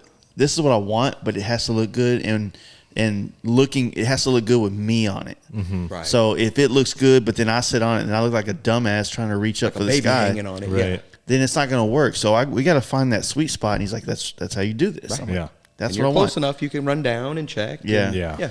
I'm probably just gonna put like some bagger, like some boosted Brad mid controls on the motor. That way the frame can stay super clean. Yep. And I want to make the exhaust myself. And I'm willing to buy a welder again and do a whole nother welding setup just for this situation. But I'd like to get back into welding. But I don't know if I'm gonna go with a tracker style exhaust, kind of like Al Emerson did, or more of your traditional 2-in-1. I'm not doing bags. Sissy bar that'll be kind of And what is, just because you bring it up, what is your plan for you're talking about going on a, what'd you say, 3,000, 2,000? Yeah, the initial trip for me should be around 1,500 before I get to So 2,500 total. let's call it. 2,500 ish. Yeah, Where are you going to put shit? Sissy bar, but Only. yeah. So with the rear fender that I'm using a fat bob off of M8. Okay. So they have like a ducktail look, and I'm really into that for some weird reason. I don't know, but it's ordered one. It's super wide. Yeah. And so it's gonna have to get narrowed down. But something. Justin's gonna have to make me some kind of custom struts because I want it to look like an FXR, but not have all like this is a FXR Arlen-S strut. I want it to be like that's something that was made specific for what this has got going on, right? Right. And then from there, into that strut, I want to put like 4 bolt holes that's just like a nice little button head Allen. And so that this handmade sissy bar, which honestly, I was actually thinking about reaching out to Mike, FXR Mike, because I wanted to see if he can maybe make something like that for me. Because He has before. yeah. And that's what I was thinking is like, I would like to have parts that are made by people that obviously are my friends and have kind of brought me down this path in life. Right. And so, but I just want to be able to take out a fucking ratchet real quick and take it off with the bolts. I mean, even quicker, there's quick release. But that you have all the hardware shit. And I don't want that. I'd rather just have 4 bolt holes that have nothing in it. Yeah. So when you pop that thing off, it's Yeah. clean and like it never had it. Yeah. The quick release is like I mean, there. we just went through this. Yes. You just went through this, but I feel like emotionally I went through it. with Yeah, you it was because- terrible. Yeah, I'm sure that. So I recently mounted a King Tour pack to my chopper, Oh shit. which required a lot of jimmy jacking. and then I found out it was too top heavy, and then it like the shoulder pad on a bagger tour pack is up at my shoulders. It was that high. I'll send you some pictures. So it looked just like entertaining. When you thought that bike couldn't get any worse, there she was. Yeah. So I had to revisit it, and I got this soft like I don't know what you call it kind of bag. So I'm doing some different stuff, but yeah, we had to monkey with the side mounts and whatnot. Yeah. Have you ever seen struts like those? Yeah. Well, no, I haven't, but I feel like I heard about these at some point. Yeah, on the podcast last Yeah, time. that's right. So I in working with and people around FXRs, it's always one of those things where these struts, depending on if you're running RT bags, RP bags, convertible bags, there's 2 shock positions, right? Mm-hmm. So this is the rearmost shock position, with the other one being right here, if the camera can see it, just about 1.5 inches forward, which will lower the bike, but also allows you to run convertible bags. Yeah. Just because the back of the bag is form fit for that section there. And so with these struts, both are open, right? Like that's just a little cover. So you can utilize both, and you can run any bag. You can throw P-bag rails on there, T-bag rails on there. And that was the concept. I knew that I was going to run a Chopper Guy swing arm, so I kind of had the cutouts match with the Chopper Guy swing arm, and sent that over to Brian, and legitimately just like on binder paper, draw it out. Yeah. And like 2 weeks later, he had a 3D rendering on. He is good at that kind of shit. Yeah. I give him credit. For sure. Yeah. He's got one compliment. Yeah. But yeah, so that was kind of the agenda for that. And with COVID and everything, I guess we can't say that word on. Oh shit! No, it's they call it the spicy cough, bro. Yeah, the spicy cough. Yeah. With all that stuff going on, the time that we had to ourselves and whatever you want to call it, material prices like skyrocketed, right? Mm-hmm. So it's been on hold. Just recently I reached out to him again, and we're talking about doing the first actual run. Yeah. This is the only set in existence right now. But yeah, I still have the list for any of you that have reached out about the struts. I still have the list. I'm working on it, trying to get stuff done. So yeah, that's those struts. And then you heard about those struts. So I definitely feel like that rear end can be a signature on an FXR. You know what I mean? Like if you look at an FXR, you can see, yeah, it's an FXR. And then you look at like the details on the rear end, where it's, I mean, now that I say it out loud, it's kind of like a chick, right? Like you're like, okay, that looks good, you know? And then you look at the backside and you're like, oh wow, that is pretty cool, you know? Like, or it's terrible. Or it's terrible, right? Or it's terrible. Yeah. And so, like for this bike here, with it being a super narrow bike, with the front end literally looking like it's one piece, I reached out to a company called Fornalis, which is in France, and they Skeeter Todd built a bike back in the day. It was in the magazines and all that shit, and it was super narrow. The shock is like skinnier than this for sure, and it looks seamless. It's a oleo pneumatic shock, which means I had no idea. I had to look it up. I talked to them, but it's oil and air. I reached out. How like the baggers were, like but it doesn't look like anything like that. Okay. It literally looks like one sleeve and another tube. Like so it's super clean, very clean, very skinny, right? It almost looks like just like a strut. And so that's what's going to go on that bike there. And I'm stoked. I called them up, or I messaged them because they're in France, and said, hey, here's what I'm doing. This is the reason why I want to run your product. I'm super interested, intrigued, and they're like super knowledgeable. This company was started like 35 years ago, came from actually airport landing gear, like the science behind it. And this guy he was an engineer on the Concorde, like space shuttle or like whatever it is. He was on that as an engineer, and then he rode motocross, and he's like, wow, this performs amazing. I'm gonna make a shock and put it on my motocross bike. And then years later, they use them a bunch on like they have everything from Sportsters to baggers applications. And so all chrome option, which there's only one other that has all chrome options for shocks. Who is that? Batubo. That's which what I they've thought. supported the show that I've thrown before. Great company. Like they're also a family-owned company. They're out of Italy and top like quality. Right? You're running Batubos on yours? Yeah. Yeah. And so they're another I amazing haven't even company. thought about suspension on my bike yet, Yeah. so I don't know where I'm gonna do. Yeah, no, it's rad. I think that's that's the other thing about bike building, that you got to find the parts to fit the idea, right? Sometimes, like there's no sense in, well, if you're a bike builder, you should make your own suspension. Get the fuck out of here. No. Right. No one's making their own shocks. We're not making tires. I shouldn't say Yeah, no it's one not- because calm someone's down. probably fucking doing it, Yeah, but we get it.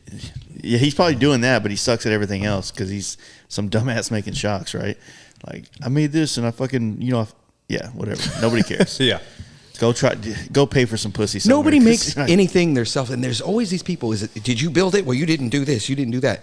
Brian welded a lot of my shit because I'm not a welder. Yeah. A really smart dude that I know turned me on to this, that had been building bikes forever, that people always love his bikes, and does an incredible job, who I really admire. And he explained it to me like this. He was like, look, Josh, I'm good at something. You're good at something. You're good at something. We all have our thing, kind of our niche, and what we do really well. Mm-hmm. What we should do is think of ourselves not as a builder, because nobody cares about that. What I feel like is I'm a conductor. I'm chiming on the people who are doing the killer shit. You do the paint, because you're the paint guy. You do the welding, because you're the welding guy. Yeah. Ain't nobody got to do all of That's it, dude. what bike building was back in the day. I mean, you saw it on Biker Build. Yeah, and who did 100%? Yeah, Right. nobody did. Nobody. But, Although, like Hollywood, right? Like the Hollywood-esque stuff, like, oh yeah, I'm gonna do this, and they made it seem like they're doing everything, but in reality, they're not doing everything. They were always waiting on paint, though. right. Always laying on paint. The best- Those painters, fuck, dude. the best people to do work for is always going to be the people that have the best team, right? Yeah. Whether it's like, because people that are being a mechanic is a full dive into a career. Being a painter is a full dive in a career, and being a welder and fabricator is a full dive in a career. Right. And then you add machinists to that, right? So, but it's not uncommon for some people to some people can usually do 3 of the 4, but not all 4. Right. Like I can wrench a little. I can pull shit down. Right. I can paint. Okay, I guess I'm just 2. Fuck me. Yeah. That's me, too. Yeah. And at the end of the day, like we're all a community, like group anyway. Yeah. You know what I mean? Like, do you go riding by yourself, only by yourself? Do you have an Instagram with 0 followers because you only care about yourself? Like it's one of those things where collectively you didn't build the motor, you didn't build the motor. I'm not building my motor. I'm assisting, right? Yeah. Like I'm there. I'm getting the specs from the refuel guys. Like there's no way that my brain will not retain those specs, tolerances, like all that shit. But I am there, vapor honing, doing all the stuff that I can do. And maybe with instruction, doing that type of stuff. Right. But no one is in their garage making cases from hand. I mean, there's probably 1 or 2 weird fuckers. There are. I don't know them. Yeah, and They're you don't want to know. casting shit You don't and- want to know yeah, them. no. The weird people. That's right? a little too much. Yeah, they're definitely not out riding and That's having why you don't fun. know them. Right. They're busy. Yep. And I mean, I'm not a builder. I'm an assembler, right? Like you've talked about this on your podcast before. Like I'm not an assembler, or I'm not a builder. I would I'm say an we're assembler. customizers, because you're really just making something custom and cool. And customizing, like saying you're an assembler means that you're just putting things together and it's not cool. Customizing is taking something that exists and modifying and making it cool. Right. So yes, there is assembly involved, but there's also customizing. When you say the word customizer, that also gives you credit for your vision. Right. And that's one thing that people they often lack to think of as a skill or talent, because a vision of where you want to take your bike ultimately is the first thing you need to have before you figure out who you got to go deal with to make that vision come to life. And that vision, is really what I think I could get backlash to this, but I think the most important part of being a bike builder is the vision part. 100%. Yeah. I don't think it's the fabricating, the painting, anything else. It's kind of like you said, everything else can be, you can activate the people that are great to help you to come bring it and pull it together. That's right. When someone builds when an architect designs a building, you know, this company has all these different people that, you know, the construction, then the electrical, and then the plumbing, and then the finishing, and all these things. The glass company It comes. ain't one dude doing Totally. It's not one, but guess what? The built the vision building. guy is the guy that's name gets put on the building. He's the architect. He's the designer. Got to be the conductor, dude. So, I mean, I don't know. I mean, like I've definitely painted bikes for brands in the past. It's been on covers of magazines, and You don't get mentioned? in the paint, so and so custom cycles builder, so and so custom cycles. Just they just Oh, I'll never all the way lie. down. You know, but that's also in an era where everybody looked at every opportunity with a cutthroat mentality. Like Yeah. I gotta I don't want people to know about my painter because I want them to come to me so I can charge them a little bit on top to send. And them I'm my proud painter. as shit. I'm the opposite way to be like, yeah, Brian welded that, dude. Check it out. Absolutely. Fabricated that Like shit. my painter, like I legitimately grew up with this guy. Yeah. Everything from, you know, stacking bricks on plywood, jumping over each other, Yeah. to, you know, doing burnouts in the school parking lot. And he's the one who painted this bike, Campani color, in Hayward. And he does a bunch of like hot rods, like Yeah. like magazine quality cover show hot rods. And I reached out to him. I was like, hey man, we rode motorcycles together back then in high school, just out of high school. And so I was like, hey man, this is the bike that I'm building.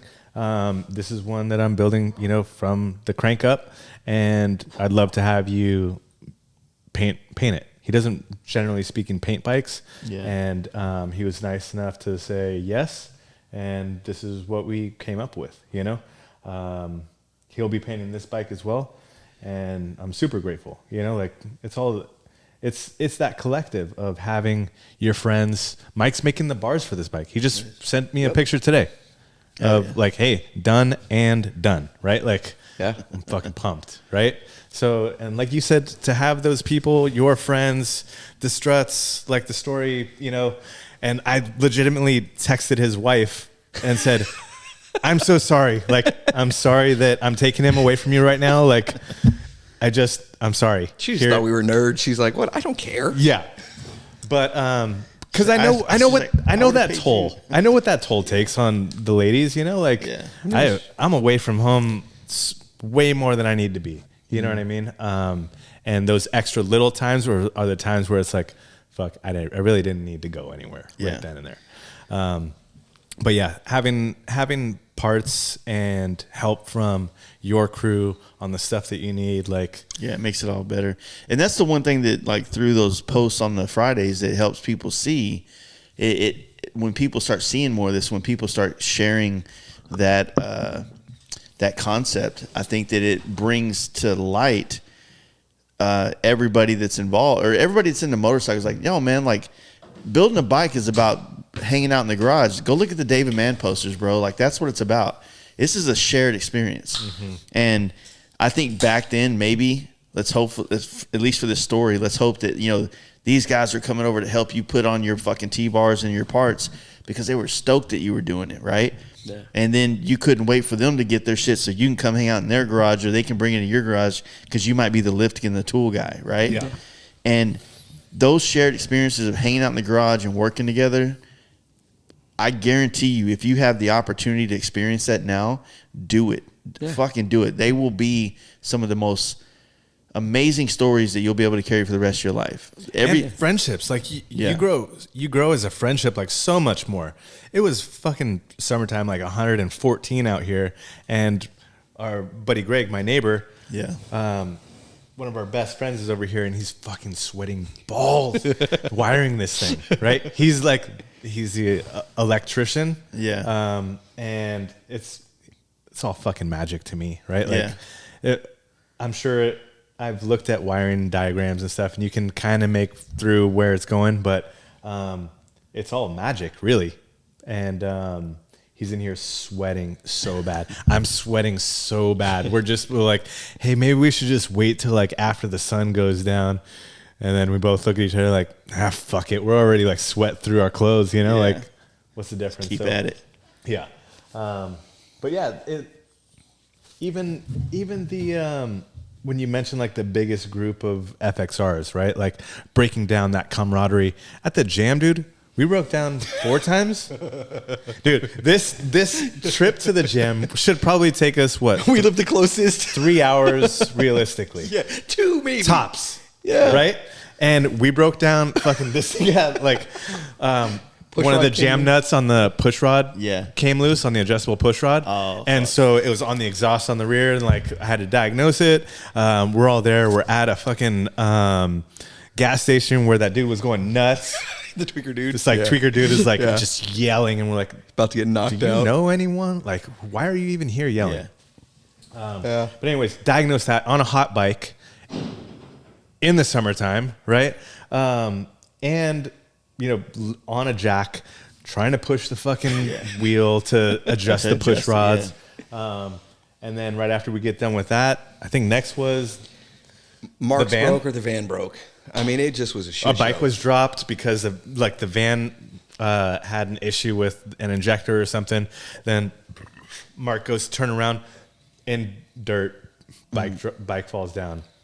Then later on, I guess It was just Mark. a shit show of a day. It took us like yeah. 6 hours to get a couple hundred miles, dude. Not even that. But we fucking made it. $1.50. Yeah. And that, like those times on the side of the road where you're bullshitting with your buddies, you know, like, did I talk about the Harley dude that I had interviewed for the book and how he said, if you're king for Harley for a day? No. Okay. So, one of the guys that I, interviewed for the book that was on the FXR team, he worked with Harley up until a couple years ago. I won't name him. I think I middle a little bit, but Okay. for the listeners, I would. So he asked me, like, he's like, hey, like you seem like you're in the community, like you're involved. What do you think about Harley Davidson? And I kind of told him, like, truthfully, how I felt. Like, you know, Harley Davidson is like, I love it. I ride one. My wife rides one. You know, my son even has the electric bike. Yeah. Who's 5 years old? Like, it's fucking here. You know what I mean? Like, and I support it. However, it seems like this is when the Livewire was coming out. Like they were pushing that Livewire hard. I was like, I don't know if that's really the avenue. I don't know if that screams Harley Davidson, you know, and we're talking about all this stuff. And he tells me a little bit about some of the employees there and where the focus really is, right? And we have a conversation, you know, that goes certain places, and he ends up asking me, mind you, I called him to interview him about the FXR, like all the ins and outs, like all that. And he asked me, hey, if you were a king of Harley Davidson for a day, what would you do? And I said, I thought about it. I was like, hey, let me think about this. Like, let's talk about this other stuff. And I came back. I was like, hey, I'm ready to give you my answer. And my answer was, you need to instill that feeling. We know the feeling of being on an open road, nothing in sight, right? Like hot as fuck. You're sweating in your helmet and miserable, right? Yeah. Fucking smelling like gas because you overfilled your tank, or you know, like just all the stuff, right? And then you look over and your buddy's right there next to you in the same fucking position, in the same spot, right? Like in the same, he's sweating his balls off. He hasn't showered in 4 days. Yeah. You know what I mean? Like he's hungry. He wishes that he had a fucking hole in his thing for a Slurpee with a cup holder, like all that shit. Right? Yeah. And if you could put that in a bottle and give it to the employees of Harley Davidson and be like, hey, this is what it's really about. Like, have a sip. Have a sip. And you'll get it. Like you'll get that feeling, that magic, right? Yeah, you definitely can. That's a good question. Like, do you have an answer for like, What would you you were do king if you of were Harley king of for Harley a day? Davidson for a day? I have no idea, dude. I really don't. What would you do? I don't think that you could do what I want to do is going to take at least a week. Oh shit. Let's call it. You are king of Harley Davidson. If I was king of Harley Davidson, Would you release those photos right away? I'd have dumped him out a long time ago. I think that our current situation with Harley has turned as close to like what we actually want as possible. And even with these new bike leaks, I think it really is what people want. It's just that the initial shock of change is always going to feel weird. Yep. I think that the bikes are in a good position. Like the bikes that they're coming out with, they perform well, they work well. Somehow this lineage is still carrying on with styling and whatnot. But what would you If do? I was Harley for a day, like The king, like you're the guy. You're the shot caller, and you want to. You got to use a German accent though, because that dude's German. yeah, used to be at Puma or whatever. I don't know. You're yourself. It's weird. You're yourself. You're the guy. I don't know. I mean, I get. Would the you change question. anything, or would you Yeah, have but it? you can't change. I guess maybe I'm being too too hypothetical. Yeah. Right? So let's not say for a day. Like I can't even remember how because that. I don't think you can do anything in a day. Like you. You're By you're the the time they CEO. tell you what's in the back door, you're like, "Fuck, this changes all my plans." You know what I'm saying? Just told you. You walk in the door. Here's your business card, Jace. Mm-hmm. You're the CEO. Give me a month. Give me a month. You have a year. A year. What okay. changes? What's it like? What is your ambitions? Does it change? Does it stay the same? I think that I changed certain aspects of my relationship with the public. I think that I would probably, like I said, I'm actually happy with the bikes coming out of Harley, so I'm good with that. I'm not gonna say like, oh, you're missing. No, I don't think they're missing the mark. I think they're listening right now, and it's the best that you can do within the world that they live in. There's major shit happening right now with emissions that they're getting ready for. There's about to be some new shit that drops in a couple of years, and all this stuff they're doing is to prepare for that. And I think that, the air-cooled V-twin stuff is going to be a thing in the past in a couple of years. But what I would do is I would focus the entire company on reconnecting with the public in a way that, put all the woke shit aside, all the like, let's pander to this and pander to that. And they're a big enough corporation where they can spread the butter out through all the toasts, right? You can get your loyal diehard fans that you really don't need to market to. They're kind of always going to be there, but you can still show them some love and appreciation. You can start putting a little bit more emphasis to try to get more motorcycles in mainstream media. That's another thing that they need to do. That's a job for a corporation like that. When they help fund movies and fund this stuff, it helps create more hype around stuff, which young kids see it and they want to be a part of it, right? For sure. People still know the Terminator bike, dude. Exactly. Yeah. That was a big deal. I just watched it the other day. And, I would probably, look at other ways that you can, there's just, I just feel like they can do so much more. And I feel like they could be more connected and a little bit more transparent. I think that's what I would probably do. I'd be more transparent. How? I wouldn't be so. Fuck. How do you word that? Because I see it in my head, but the words aren't coming to it. Transparent as far as fuck. Yeah, I don't know. Right. Like, and that's what I mean by the question. How is like, how do you get that transparency? Do you legitimately have like? Well, I know why they don't have. I know why they're not releasing pictures of the bikes. Like Yeah. Oh, they for need sure. to sell bikes. Yeah. And if you don't leak a bike a year in advance and then you kill bike You sales. still got all these old ass ones to sell. Right. Yeah. And I mean, with the whole body style change and stuff like that, we see it on fucking Silverados every year, right? Every 2 years, every 4 years, whatever it is. Like, that thing's fucking ugly. Yeah. Then you see someone with the one with the windows tinted. Slammed. Yes. Yeah. Lifted. Whatever. Yeah. Whatever it is, whatever your flavor is, and you're like, you know what? That thing looks pretty sick. Yeah. Like, it doesn't look bad. It takes a while to grow on you or whatever. Yeah,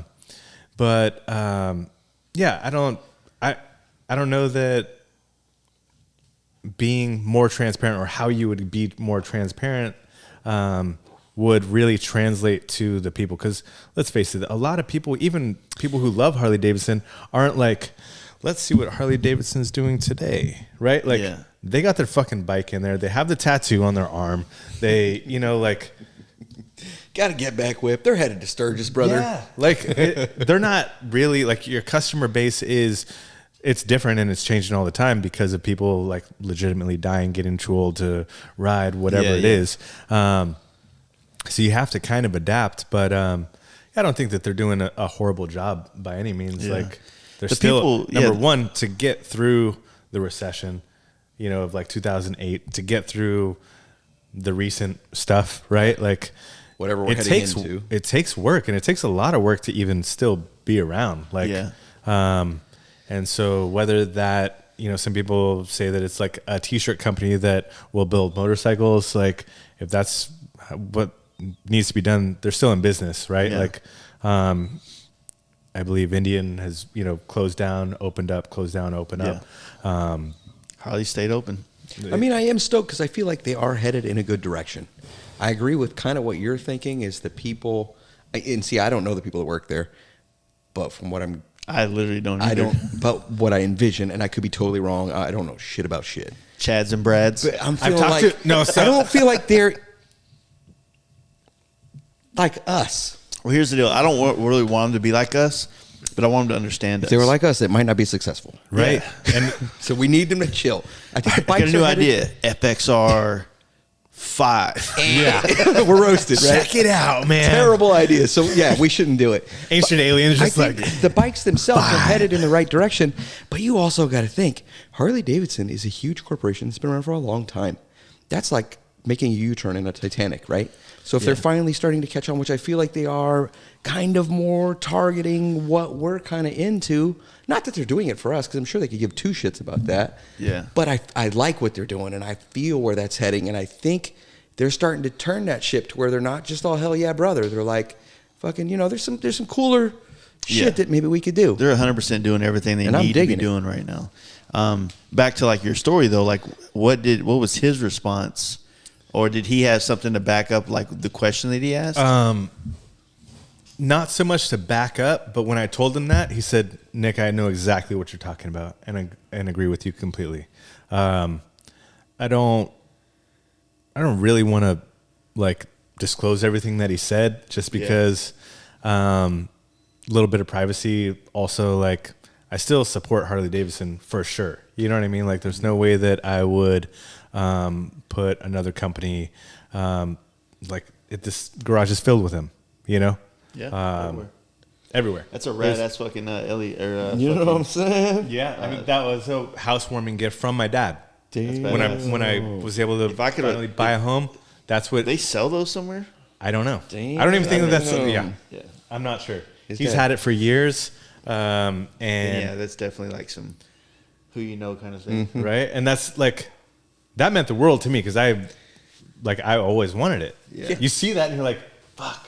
And it still fucking works. The bottom section like is a little temperamental. Like you gotta flip it a couple times, you know, click it. But it's vintage, bro. Unfortunate that it's staying lit this whole time. But yeah, it's stuff like that where it's literally who you are, right? Like I grew up around it. This garage is filled with them. I spend literally every free hour doing something involved with Harley Davidsons, right? My wife is not like, she's super supportive, but at the same time, like, it's got to be annoying as fuck to be like, babe, look at this.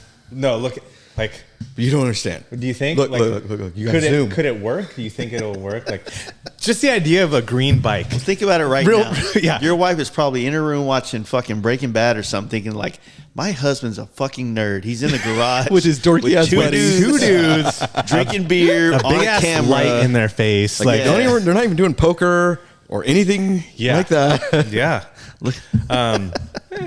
We are. But like, and she's like I said, super supportive of everything that I've done.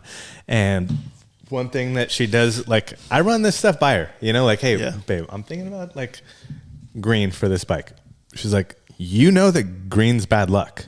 Yeah. On a bike. I was like, well, it's more like a silver kind of sage green. Like, it's not like a just straight green. Military green. It seems kind of green. And then I'm like, do you know where it came from? Do you know where the bad luck Yeah, green yeah. came from? Do From you? military bikes, right? I do know. Yeah, you do. Yeah. I do. Okay. So it came from, for those of you listening, like it came from the military bikes being green and them always delivering bad news, right? Hey, you're being stationed here. We're now doing this whatever operation. And me personally, I like to think of myself as a positive person. Yeah. That green bike also brought the news of, hey, you guys fucking won. You know? Yeah. War's over. So I always thought that the green was also contributed to the fact that there was so many of them that they wrecked. That They died. Yeah. That's what I heard too. Yeah. And I'm sure that there's like probably multiple both, levels. right? Yeah. And who knows? It's all fucking folklore, right? Stuff. Anyway. If you know, let us know in the comments. Yeah. Drop it. Are we live still? Ain't nobody commenting. Ain't nobody watching this. There's nobody. Okay. But back to my point, like I run all this stuff by my wife just because like a couple beers, you're like, babe, look at this, you know, like I don't know, I think it'll work, you know. She's like, okay, like she placates to all of it, so I'm super supportive. That's good. Yeah, so I guess back to, I'll finish off the rest of this bike real quick in my head anyway. Yeah, so oh no, you're fine. I'm just, it's all empty anyway. Let's see. So the 4 shocks in the rear, still dialing in a swing arm, which I feel like a swing arm. Like I said earlier, the struts, swing arm are really one of those things where it is kind of a signature or like gives the whole feeling to the bike. Yeah. So that'll be back there. I am planning on doing something cool with the like brake reservoir. So these 82s don't have a bracket on the other side below that battery mount. So if I delete that, that means that you'll be able to see through the bike at the lower section of the triangle there to get a little bit more of that open real estate. Look. Yep. So that's still to be figured out. And then, like I said, with all the motor stuff, I'm working with Refuel, and I reached out to SNS. Couldn't find out, like, there's so many different parts, gears, spacers, kits, like there's fucking everything. There's like 4 cams and shit. Yeah, and it's like anyway, so I reached out to them. Instead of having like the old school shovel head oiling where it's all external, I want to remain like it looking kind of like an Evo, like all clean inside. So they offer a kit, which is Evo oiling through the push rods. And so I reached out to them, and they're gonna, help me out a little bit. It is an expensive kit. Like, you got to change everything else. But I am pumped that like the companies like that have supported me over the years. Like, hey, I'd love to be able to showcase this on your, on your channel. I'll tag you, whatever you need to do. I'm going to use your product anyway, because I stand by it. That's what I know is the best. And, so I'm stoked on that too. So that's a good idea. Yeah, I think so. I didn't know. I mean, you know these dudes like all way before twin cams. They already figured out all kinds of cool shit. It just kind of got lost at the wayside, Yeah, and there's a dude local here where I'm like, there's a bunch of like details, the pinion shaft, the actual angle of the opening on the crankshaft to line up with the pinion shaft, whether it's an end oiler or a side oiler. Like, there's so many details, and all these changes, as we know, happen like half years on Harley. Every 2 years, a half year, a 3/4 year. Does this bike have this model or that model? And so figuring all that stuff out, there's a dude local who has a majority of the recipes that I'm stoked on. And he wrote it all down in his book when he would do it back in the 80s or 70s. He'd write all of his builds down, mostly for magazines, or if it were in a show, stuff like that. But I'm fortunate for like everyone who grateful more so, everyone that paved the way and is willing to help. Yeah. Right. And like pass it down. You know what I mean? That's one thing that people don't I feel like a lot of people haven't been thinking about in that older generation. It's like you gotta put that machismo aside a little bit and try to be a little more inviting, because you got some knowledge that people don't know about. You're going to be gone, and it's going to be gone. It's just going to fucking sure. die with you, man. You'll meet some cool ones, but they're not always looking for people to give it to. Yeah. You got to come to them. Not in a dickhead way. It's just like they don't think about it. But if you ask them, they'll tell you. Yeah. I met some hamster fellas in Sturgis this last year that super cool dudes. They've been doing it forever. One dude tells me, he's like, yeah. So he brings this FXR out. It's bitchin', it's purple, it's all the things 90s. Yeah. I'm jocking hard. He's like, oh yeah, I've had it for 32 years now. Donnie Smith, he cut it in his garage. Like they cut and stretched it. It's weird to me that the shit that we're doing now, maybe not like on that scale, right? But like we're doing some historical kind of shit in this weird shit, right? It is on that scale, because when they started doing it, they're where we were. Yeah. Or we are. When they find his book at a fucking swap meet, a motorcycle swap meet in 30 years, how cool is that going to be? Yeah. I mean, I'm not going to be here, so like, well, it is what it is. Yeah, but like, I like to think in my mind, somebody's going to find one of these weird ass motorcycles. You know you're going to live to 100, bro. I'm definitely not. But that's pretty cool to me. But there's dudes like that have been 30, 40, 50 years doing this shit. Yeah. And all you got to do is ask. Some of them are dickheads, so like they're not, you know, it is what it is. Yeah. And even like cold calling these dudes for the book. You know what I mean? Like these are people who I never would have crossed paths with, just because they're not even in the motorcycle industry anymore. You know what I mean? Like they're so far removed. They've retired, number one. Number two, they stopped working for Harley, let's call it 25, 30 years ago, right? Yeah. And that's not part of their life. Why would I cross paths with a random person from, you know, half the country away, right? Yet a phone call and interest, hey, you did something that I fucking love, right? Yeah. And there's a lot of other people like me that love what you did, and I'd love to be able to share your story. Yeah. Right? Like, I mean, I don't know, I'm sure there are people, but once you hit that chord of validating what someone's done with their life, even though they didn't even know that it was like a huge thing in their life, like a monumental task or anything like that, just know that it's appreciated. Like, what else are you asking for in life? You know, just to feel good, feel like something that you did in your life has changed other people's lives.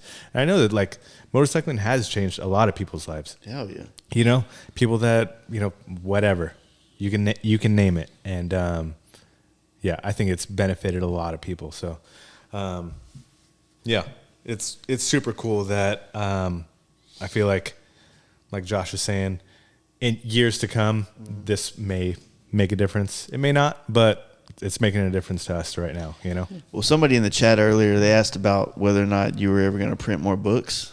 Is that a thing? So I just did a small release of like some in the vault, right? And those were red books. I'm down to probably only, I'd say like 20 to 50 of the original run. Like I have been selective with, like, people will hit me up. Yeah, you're not just trying to sell it to anybody that's going to PayPal you, basically? Yeah, I'm not. There's plenty of people that, because I don't know who the fuck these people are. Yeah. Right? Like, I don't know if they're just going to, like, scan every page and fucking put it on whatever site. Like, that's not what I want it to be. I want it to be, like, someone who, number one, actually has an FXR or wants to learn about FXRs, or, you know, like, I've been, surprisingly enough, like, there's a lot of people who are like, dude, my uncle is not on Instagram and he fucking lives FXRs and has for years, like ever since I was fucking 5. Yeah. And I saw your book on either the Fast Life podcast or whatever it is, and I need to fucking have it for him. Like, dude, absolutely, for sure, you know? So I am still super selective on, like, who gets one. Everyone that, like, I just did a release on, like, hey, comment below if you're interested. There's people that don't have minimal posts. They've followed me for a long time, but like no interaction in the DMs. Like, I'm going to the next one, you know? So to answer the question on the chat, I have been thinking about doing another run, maybe a different colorway. Just that way there's still that legacy of like the black and red books were original. Yeah. I won't skimp on like hardcover materials, the same, printed in the United States. I think they're in Michigan. Yeah. Cause that's what's like prideful for me. You know what I mean? Yeah. Like I want it to, when you hold it, to feel substantial, you know? So I have been, it has been crossing my mind just because those numbers are getting pretty low. And at the end of the day, I wrote the book for people to know, right? Just like that person was gracious, was nice enough to tell his story to me. Yeah. So that way I can tell everyone else. I don't want to like rob people of like, if they want to know that story, you know what I mean? I don't want to like exploit it in a negative, or hold it close in like a gross way. Yeah. If someone wants to learn about it, and yeah, so it has been crossing my mind. I'm not sure what I'm going to do. I think a minimum order is like 300 to 500. So if I'm willing to bite the bullet on that, chunk of change to drop, and all the work that goes along with it, the processing, the time away from the family, everything else, like, yeah. It's a lot of work, dude.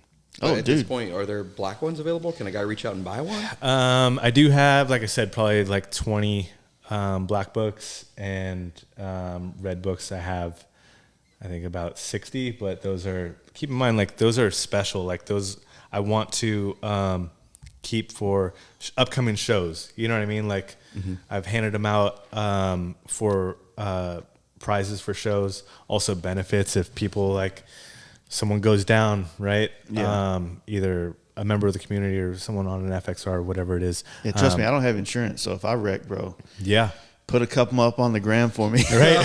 Save some for your boy. And they are a higher price, but I take $0 from that. I don't charge for shipping, anything like that. Remember y'all did that a while back for a fella. So. Yeah.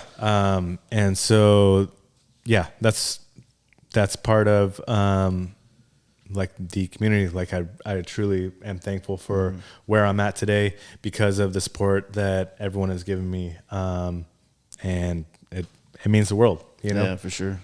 And I hope that like everyone else, I hope that I'm helping everyone else out, whether it's posting your parts or showcasing your bike or, throwing an event that you can come to and we can meet and like all that stuff. Like that's what it's all about, Yeah. Giving people a place where they can, consider the community aspect. I mean, I wanted to ask you real quick before we do wrap this up about like, can you talk about Virginia City? Because I think that was such a really rad idea that it kind of transpired, and how'd that go? You know what I'm saying? It's tough for me because I was under the impression that Virginia City was part of my baby. Okay. Like I was asked, I was cold called, hey, would you like to be a part of this? We'd love to include FXRs, and you're the guy, right? I was very grateful and said, absolutely, I'm in. It was sold to me kind of as a these three of us, let's put this together. It was a Chopper and FXR show. Okay.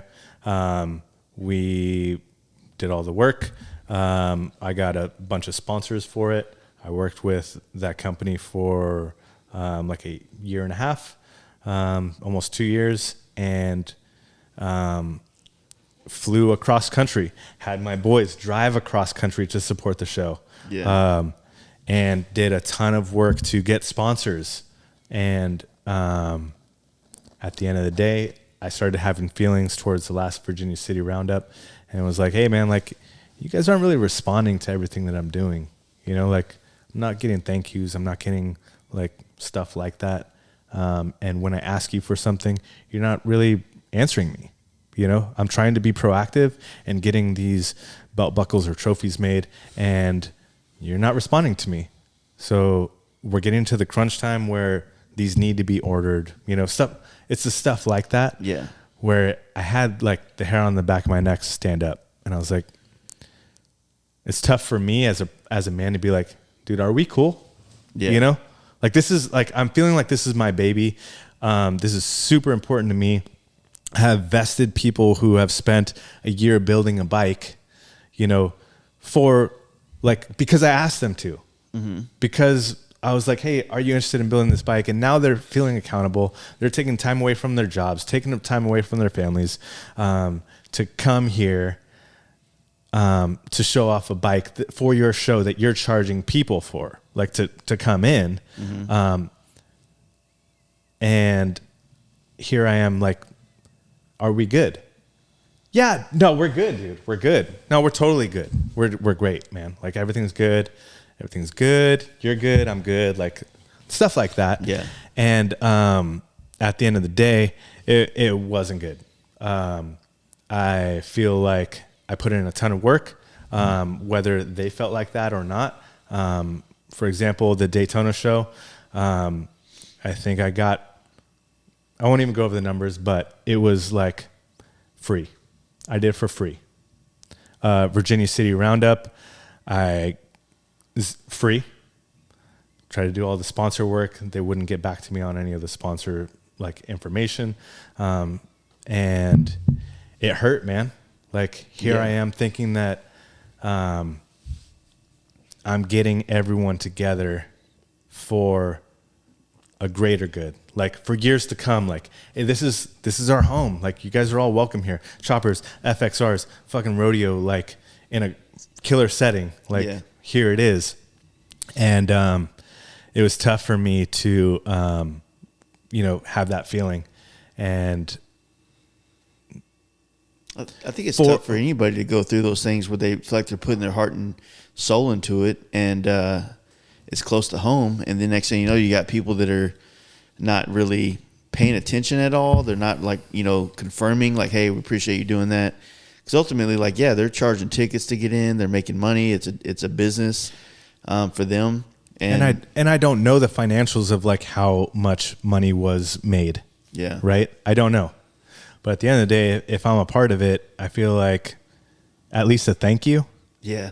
At the end of the show. Yeah. When I come up to you, if you're running the show, hey man, you did a great job. Like, I really appreciate being a part of this, this and that. Like, yeah, we'll talk next week. The fuck? Yeah. I just had builders build bikes for a year. Yeah. And I came out of my pocket. I asked you if there was going to be like stuff. I came out of my pocket for, I think it was a total of like $2,000, right? Out of my own money, because I wanted these guys to know that at least like, dude, you spent X amount of dollars on your bike. Yeah. I know that you poured your heart and soul into this. I feel like it's worth more than what you were given as a trophy. And here you go, right? And maybe I'm fucked up. Maybe I'm the one that's fucked up where I'm thinking like, dude, you should get something. You should get something. Yeah. Well, I think that when you're a host and you have such a connection to this community, and you do go out on a limb and try to create an opportunity for not just the builders, but the show to have this there, it's going to bring more people. It's going to bring more eyes. It's like you don't want to half-ass anything. And don't get me wrong, like I feel like I love a lot of what the chopper culture brings as far as fun times, but and I mean this with all the love and as possible. Like I'm not mad at it, but they can be very, very nonchalant about things to the point where it's like, bro, I need confirmations. I need, hey man, we appreciate it. I understand. I need all that, and when you don't get it, it's like you don't know where you stand with this whole situation, because now you're the in between of like the people that you got set up to be builders and do this, and then you're this guy, and then here are the people that are running the show, and you really don't know how much, like if they're going to just shut this down next year or next week, or we don't have space for you at this show. It's like there's a lot to that, and I get it. Like that's something that comes down when you host events and you put your your life out there, or not your life. I mean, we're not fucking going to war. When you just put it all out there on the line, your reputation more or less, and your, you know, I feel like I can only invite people to do something once, right? This FXR tour, if this thing isn't rad, it's on me and Justin, dude. That's it. It's not on anybody else. Right. It's on me and Justin. And so I don't like to half-ass anything I do. You know what I'm saying? Same here. Like, look at all the stuff that, like, I really truly try to put forth, you know, the shirts that I do, you know, the books, like the parts, you know, like I really try to put in the effort in the foreground, and then application and where it's made. Like I truly try to like care, right? Quality of product. I've had parts from smaller companies that I've bought and like, hey man, I really like your kind of style of your shirts and stuff like that. And then you get it, you wash it once and it's fucked, right? Can we Josh, talk about that real quick? Oh yeah, sure. Yeah. So on this bike here, I can't do like a podcast without like having something to show off, I guess. Yeah. So on this bike here, I have, it's nothing huge by any means, but this key tab.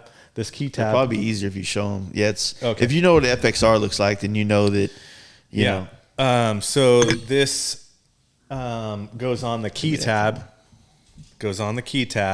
Over the ignition, and usually it's black or the color of your frame.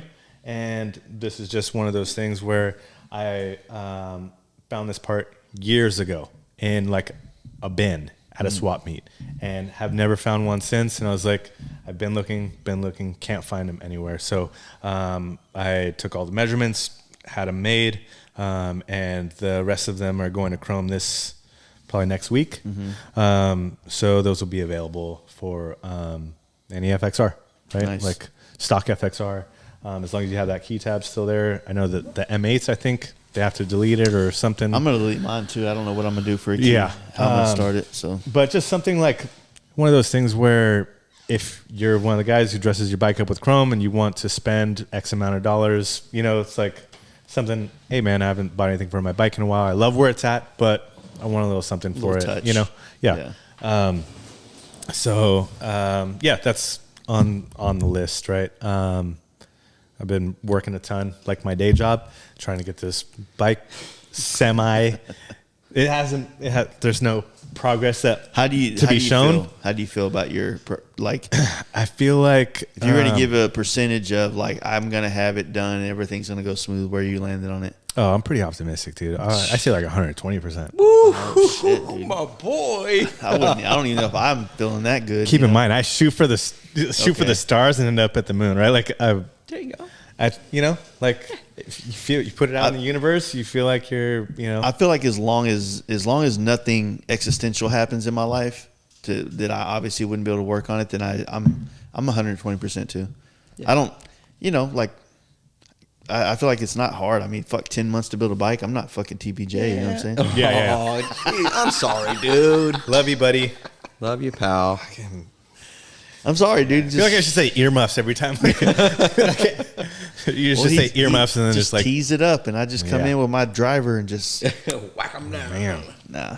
But no, I think I'm pretty confident too, but yeah, I don't know. Once you're confident, and then you get to this one spot, and you're like, "Fuck, I don't know if this spot is like a solvable situation." Right. And I mean, how much time do I need to do this? Well, all this wild shit that you dream up, you're like, "Look, I'm going to put together exactly what I want. I got this vision," and then it comes down to putting the nuts to the bolts and the welds to the metal, and you're like, it does not line up at all. I thought it was way off. off. Line straight up. I'm missing something. There's something that needs to go in here. Yeah. Yeah. You're smart choosing that twin cam, my friend. Yeah. I really think that time will actually be like my enemy. Yeah. Not necessarily the X amount of months, but I've been averaging 96 to 120 hours at work. Damn. For the past month. Whew. So once you got all the parts, we're just going to have like, yeah, just give these guys like little rotations, pizza shift nights work, or right? something, you know what I mean? Some dudes are going to have to come help. I have a couple like timelines. As long as this is done by here and this is done by here, then I shouldn't have any problems. And what is that? As long as all the fabrication on the bike is done by June, I'm good. That's like neck chop, like tank, fender, everything's in the bike, the motor's in the bike, and then after that I got to start getting the accessories that I want, and then start to fine tune the things. Like I'm gonna have Justin do me a lot of billet stuff, but in the same way, I want to make it to where I want mine to have like this. If a MotoGP and a chopper fucked, you know what I'm saying? That's kind of where I want it to be. Yeah. And a little confused about life, but at the same time, like it's got the Mickey Mantle gene in him. You know what I'm saying? Like he can fucking rip. Yeah. So, so you're going dual disc front end. Dual disc front end. Like are you going performance style, like radial in the rear? Radials. I want to do it all. Yeah. Performance chopper. Is that what? I guess, I don't want to tag that because then next thing you know, it'll be the next fucking big thing. Yeah. And for the next 4 years, we're talking about where performance choppers came from. Yeah, exactly. It didn't come from California, goddammit. I'm just playing. All good things do. It's been the theme this week. That's it, man. I think, I'm going to run like a speed dealer swing arm. I really like those. Yeah. I don't know, man. Honestly, I think I'm taking a page out of Josh's book, and I got an idea, and I don't know how it's going to look, but ultimately, a couple close people around me, I want to get their opinion on it, and then I'm fucking running with it. Yeah. I mean, I'm sold on the tank, doing the frame the way it is. I see the fairing on it. Is that tank gonna like fit? It's gonna have to get narrowed to fit because it's a long motherfucker. It's a big one. Shortened. Well, when you narrow that tank that's a teardrop, it naturally shortens. Okay, yes. So, okay. Yeah. I didn't know how wide it was. You should put it on the way it is. It won't fit on the backbone. It's too long. Yeah. Close. It's 27, 28 inches, ain't it? Dude, when I set it on the frame like stock, it won't fucking fit. So it hangs over into the seat area. Yeah. Because I was going to do the same tank. Yeah. And like basically, you know how that tank bulbs in the front? So mine is kind of a that's what I'm saying. Weirder, smaller version of that. Yeah. There's a guy in Germany, fabricator something, that hand makes them out of aluminum, and he'll make them in any size you want for the villain. Yeah. 1,100. I ain't got that kind of money. This is the first time I ever built a bike where I'm not trying to throw money at it. Like I will throw some money at it here and there for certain parts, but like you're gonna paint it how you want it. Yeah, it's not gonna be like a to drum up business bike. Yeah, I'm stoked. I'm so stoked for everybody's bike. I feel like I threw out the wildest, shittiest bike, and people were like, "Oh, it's okay to be weird." Like I told y'all, you could be gay and shit, and like you're like, "Yeah, fuck it's not gay to be gay." So just don't do it like mine. And like I'm super stoked on everybody else's to see everything that happens. And I mean, I know that you've had bikes that you have, because like you said, customizing, right? You have a bagger, you want to do all the fucking cool shit, right? Whatever it is, if you have your vision. But correct me if I'm wrong, you're starting with a frame. Yeah, like I don't have any other parts. A frame. No bolts. A drivetrain. Yeah. So it's one of those things where I found out on this bike, like, oh, great. I've had those bikes before where I'm like, ooh, I want to change this, and this, and here's the concept, and it'll fucking look bad, right? Mm-hmm. But when you have something like that, it's like an open house. You have to pick everything. Yeah. You have to pick the kind of floors. You have to pick the kind of fucking fixtures, whatever it is. Like, there's nothing to be like, I'll just leave that. Because there's nothing to leave. There's fucking nothing. You make sure you got $2,000 in hardware, fucking bolts and shit. I will. That's ridiculous. Even for standard, like, you know what I mean? Like, if you go Chrome Allens at the Ace, it's still fucking expensive these days, you know? Yeah. The lady at the register would like feel bad for me when I bring that little baggie up and it's fucking $200. No, you got to do like one for you. Is this wrong? Is it? That's what she's thinking. I'm like, no, hon, that's how wrong. it is. I've No, been I 3 times this week. That's what we're doing. Wrong. I just know it's one for you, 2 for me. Right. One for you, 2 for me. I do it straight up, but like the older ladies that are working the counter are like, whoa. This is a very small bag for $200. Now, I've been telling everybody like the alloybolts.com. You can get all the ARP hardware. They got kits, and I think Brian was saying something they're pretty about good. It's a pretty good deal, man. Like but they you gotta got be smart and plan ahead and know what you're looking for. Exactly. I've been trying them on that little board at Ace Hardware, dude. Yeah, me too. I don't know. I don't know thread pitch on shit, dude. That's a 316/16, dude. I don't fucking know that. Luckily, Is that an inch? Yeah. Yeah, I don't know. There's this cool tool that that I use. It's you had him on your podcast actually, Jamie. Yeah. Yes. Wait, what is it? Jamie. Jamie is our thread pitch and size tool. Yeah. He Torque, is that spec. guy. Like I like to think that I remember a lot of shit, and that guy fucking remembers everything. That's the Doogie Howser. Bro. Everything. Like, hey, dude, what size bolt is? I'm going like this because I'm acting like I'm typing, but I'm fucking dumb. We text like this. Yeah. Bro, what size bolt is inner primary at the top left? That's Within seconds. 5/16, quarter 20. Yeah. Like he 5/16, whatever size, and don't forget you have to get a new washer, whatever keeper it is. It's 37 foot-pounds, and you need yellow Loctite. Yeah. This guy's fucking magic. The kid is Wizard. good, dude. Yeah. He's a So yeah. that's the tool that I used to that I like to use, you know. Yeah, there's a lot going on. I think it's going to be fun, man.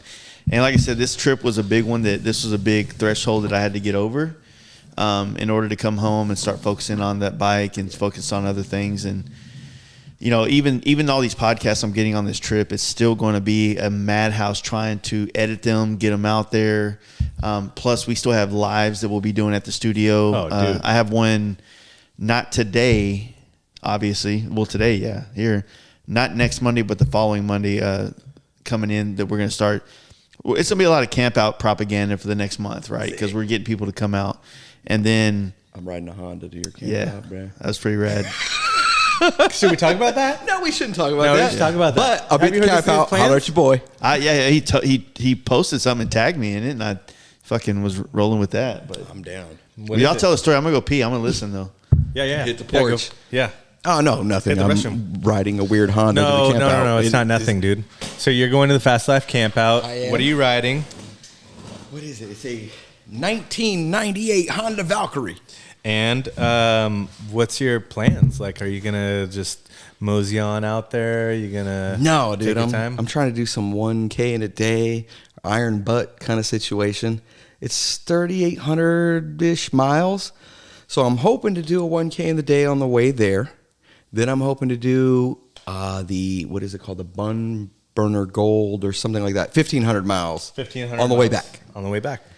That's the plan. It may get flipped around or whatever, but I'm trying to do some kind of challenge. It's just What year for is it fun. again? I can't remember. 98. 98. It's the same thing as a Are you gold wing, feeling? but it's Are you naked. feeling confident? Like Shit, in the bike?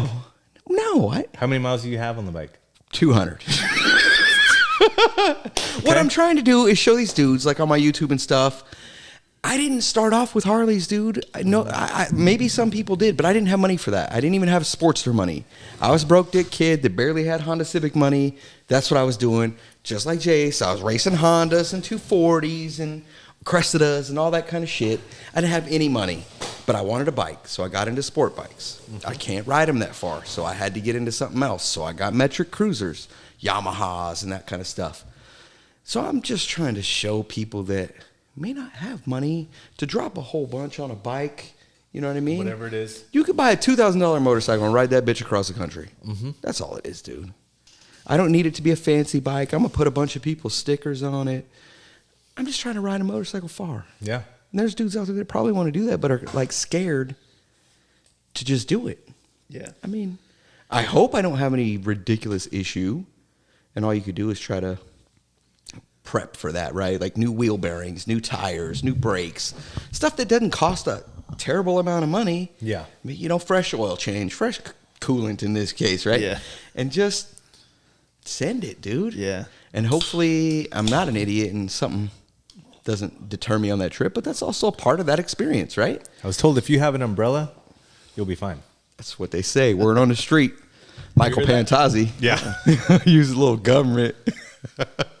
If you have an umbrella, Because you'll be you're fine. fucking stuck out there in the In the middle desert. of the desert, you have some shade.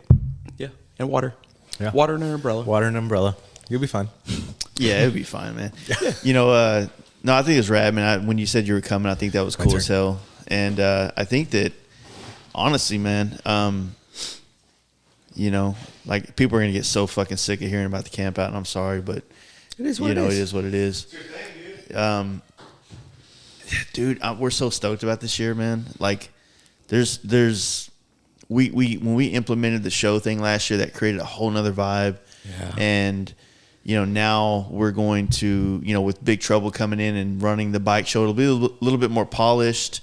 And we're still going to have all that grassroots shit. And then the club style games is going to be hopefully funny. But I'm already getting, one of the homies said, well, the guys want to know what the games are because they don't want to do anything embarrassing. I'm like, no, you'll see when you get there. It's going to be embarrassing, yeah, dude. That's the whole point, dude. I'm fucking such a Billy Badass aside, man. Come out here. We're going to do some stupid shit. There's guys taking drinks off Tony's braids. Yeah. I mean, what the fuck else you going to do? Dude's just taking shots out of Trent's fake leg. Yeah, what else? How bad can he get? Somebody's ball? You're right there anyway, bud. Bro, it's like, have fun, dude. Let the liquor flow. Just chill. And then that's what that weird shit's about. Yeah. I mean, some of it, I think for the club style games, it's going to be more physical and challenges and things like that. Like on bike? No, we're not going to do anything on the bike because it needs to be on the stage or in front of the stage, right? And if you have a whole bunch of bikes, then everybody has to push back. It's just kind of a shit show, right? So, not saying this is, but shit like egg toss, or remember the thing did you see the thing where they had to hold a beer on their head? I was fucked up, dude. All right, so there was this one. Did you do the mushrooms too? No, Okay, but I thought Mike went in the damn river. Okay, that's right. I remember that. Yeah, but I did see some dude with the G-string on and then no G-string on and straight up butthole floss into the audience. It was a fucking wild one, dude. Yeah. It was wild. No, but it's a man. It's different. So it was wild, dude. I mean, yeah. So the one thing was like, okay, there's 3 guys. You got to hold a beer on your head. The last one. Wins, right? Well, that was easy. But then we're like, all right, y'all go stand over there. And then we did the next challenge. And somebody came up. And then, they were still sitting there, And they're like, all right, you guys come back over here. So y'all had to walk back over here with the beer. And then they had to start walking in a circle together. Just to try to get them to mess up. You got to try, know. I mean, if you started that as a first challenge and just let them stand on the side of the stage for the entire day, kind of a low key might even happen that way. Let's see. It's like the kickstart competition. Have you seen Dan do like a kickstart competition? Yeah, that's like cool. It's fucking fun, dude. Like having someone, everyone, whatever, 8 people were like, yeah, I'll do it. Kickstart competition. Every bike fucking fires up because they know their bike like the back of their hand. Okay, next you got to do it left-footed. Yeah. Okay. Like chick's got to do it. Yeah. Now your old lady has to do it. Yeah. And then it gets down to the point where they're like doing it like no foot. You could use your fucking hand. Yeah. Any other part of your body except for your foot. Like, like it gets to that point, I love it, man. I think the problem is we all want to be chopper dudes, but we're not chopper dudes. Yeah. Well, dude, so I've always brought it up and I feel like everyone just gets like in their own zone at the jam or is like everyone kind of spreads out. We need games this year. Dude, whether you show up or not. Think about this. This is my concept that I was going to bring up last year or if we did games, right? Like slow race, whatever, But this one here is you've had an FXR, so you know this or how difficult it would be at night. So sun's down, you're in a parking lot and you have who wants to play this game? Okay, there's 8 of you guys.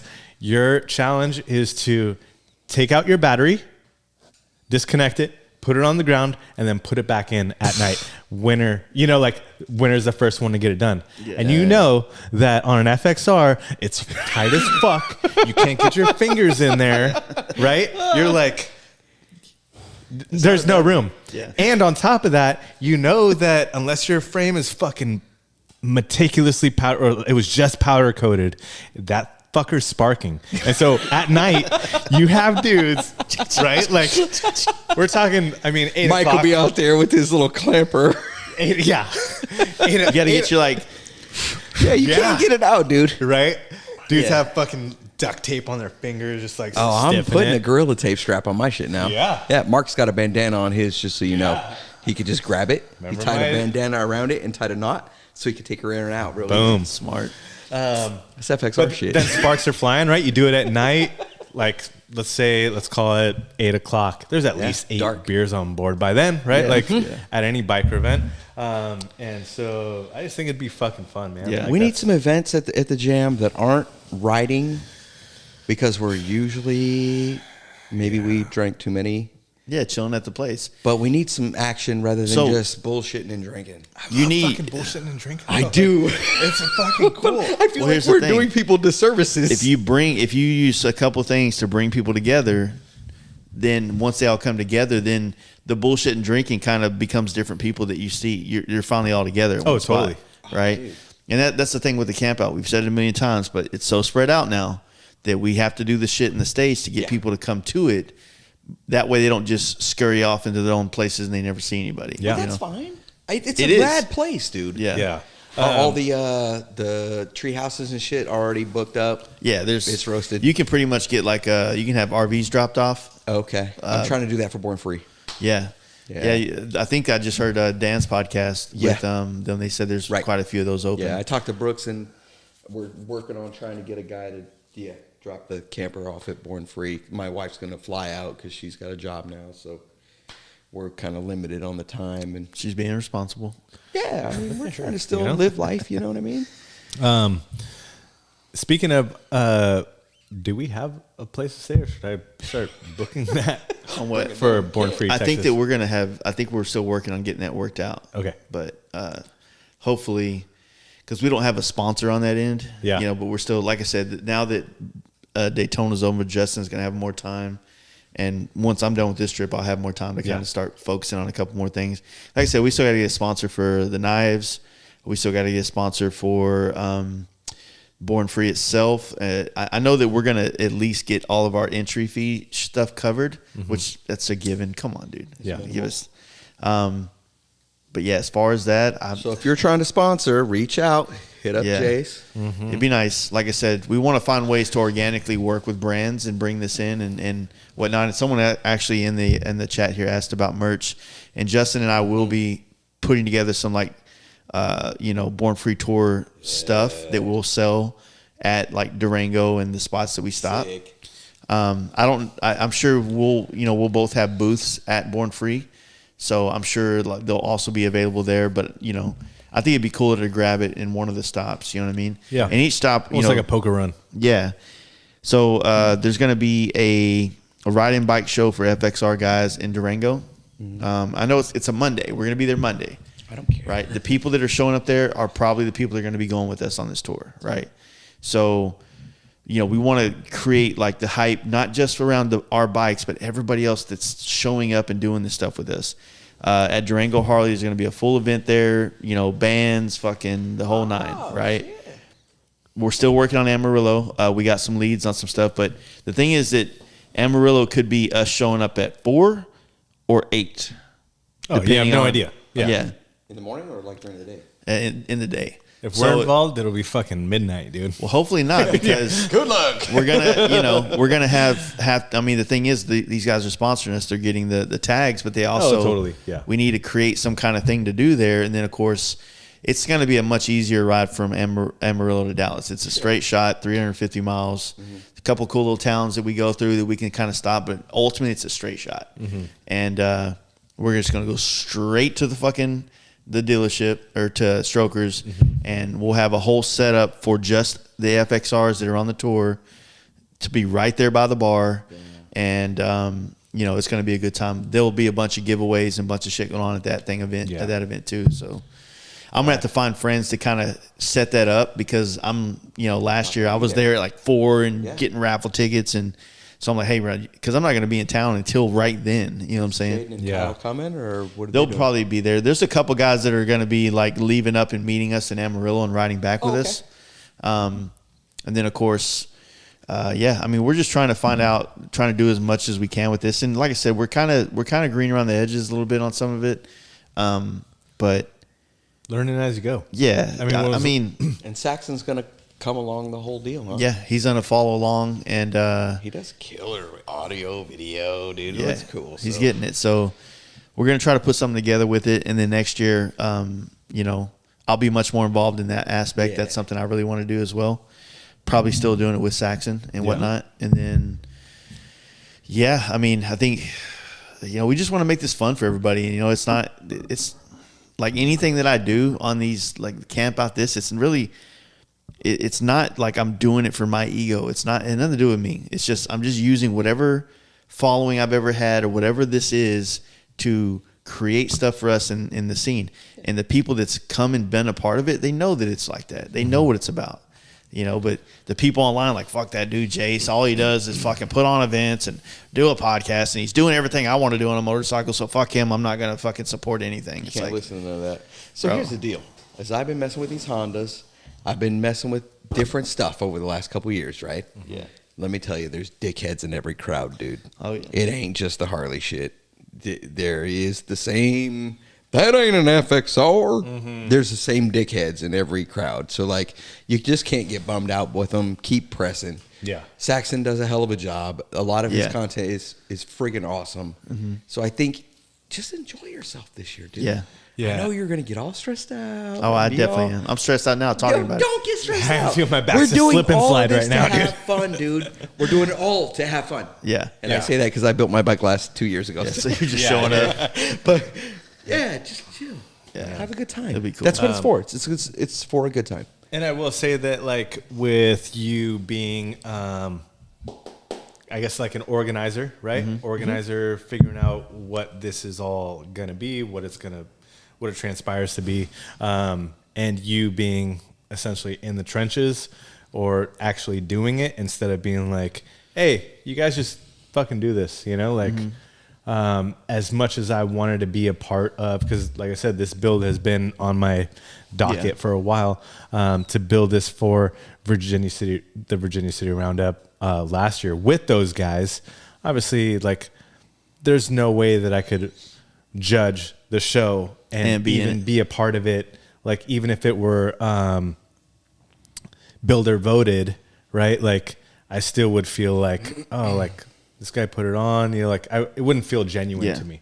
And so with it not being like a trophy, a competition, right? It's a camaraderie thing. We're coming together. We're going to showcase our knowledge, skills, and abilities to put together fucking bikes that we love. And that's what it is. You know what I mean? Yeah. Opposed to it being like... It's fucking amazing because I don't feel like anybody is like, yo, I want to win this. There are people that want to win this, and you know this. You're winning, dude. You like. There are. Let me just touch on this real quick.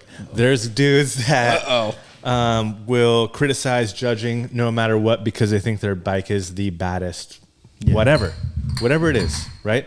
And much like Josh said, there's people in X genre.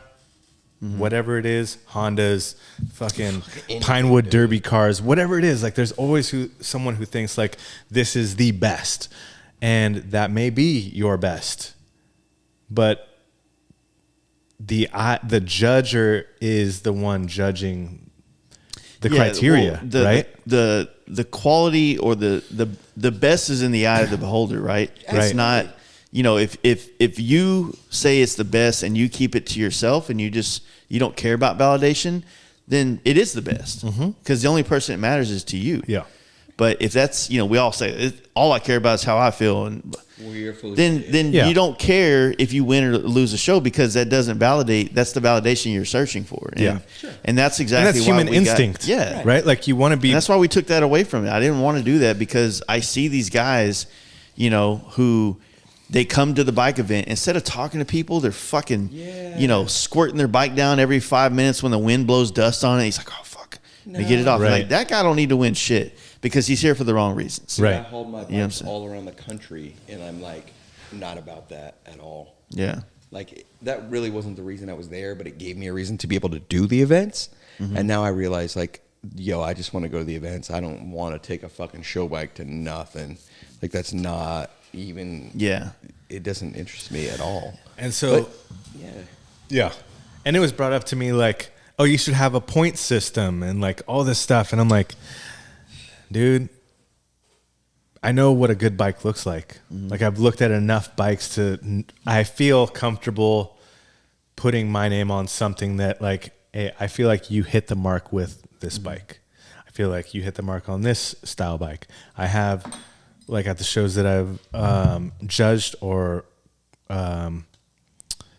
put on, right? Like I try to fill the space, the void for every class. Stock FXR, stock modified FXR, which stock modified would be like a stock bike with bars, pipe, maybe a fairing, maybe like accessories, right? Yeah. But it still resembles a stock bike. Then full custom FXR, like anything goes. Yeah. Something like Josh's bike, which has one because it is a complete custom bike, like everything on it. And so I try to like cater to everyone when doing that. And I really try to do it genuinely. Like what a truly stock bike is. I'm going like, last year, the stock bike had everything, except for the tires, like factory, from 1991, right? Like everything except for the tires, which that's how are you going to beat that? Yeah. And it's clean as fuck. Like, how would you beat that? You know? And so You gotta find the tires. yeah, you got to find the tires, right? Like you can't ride it at that point with 1991 tires. Hey. Right.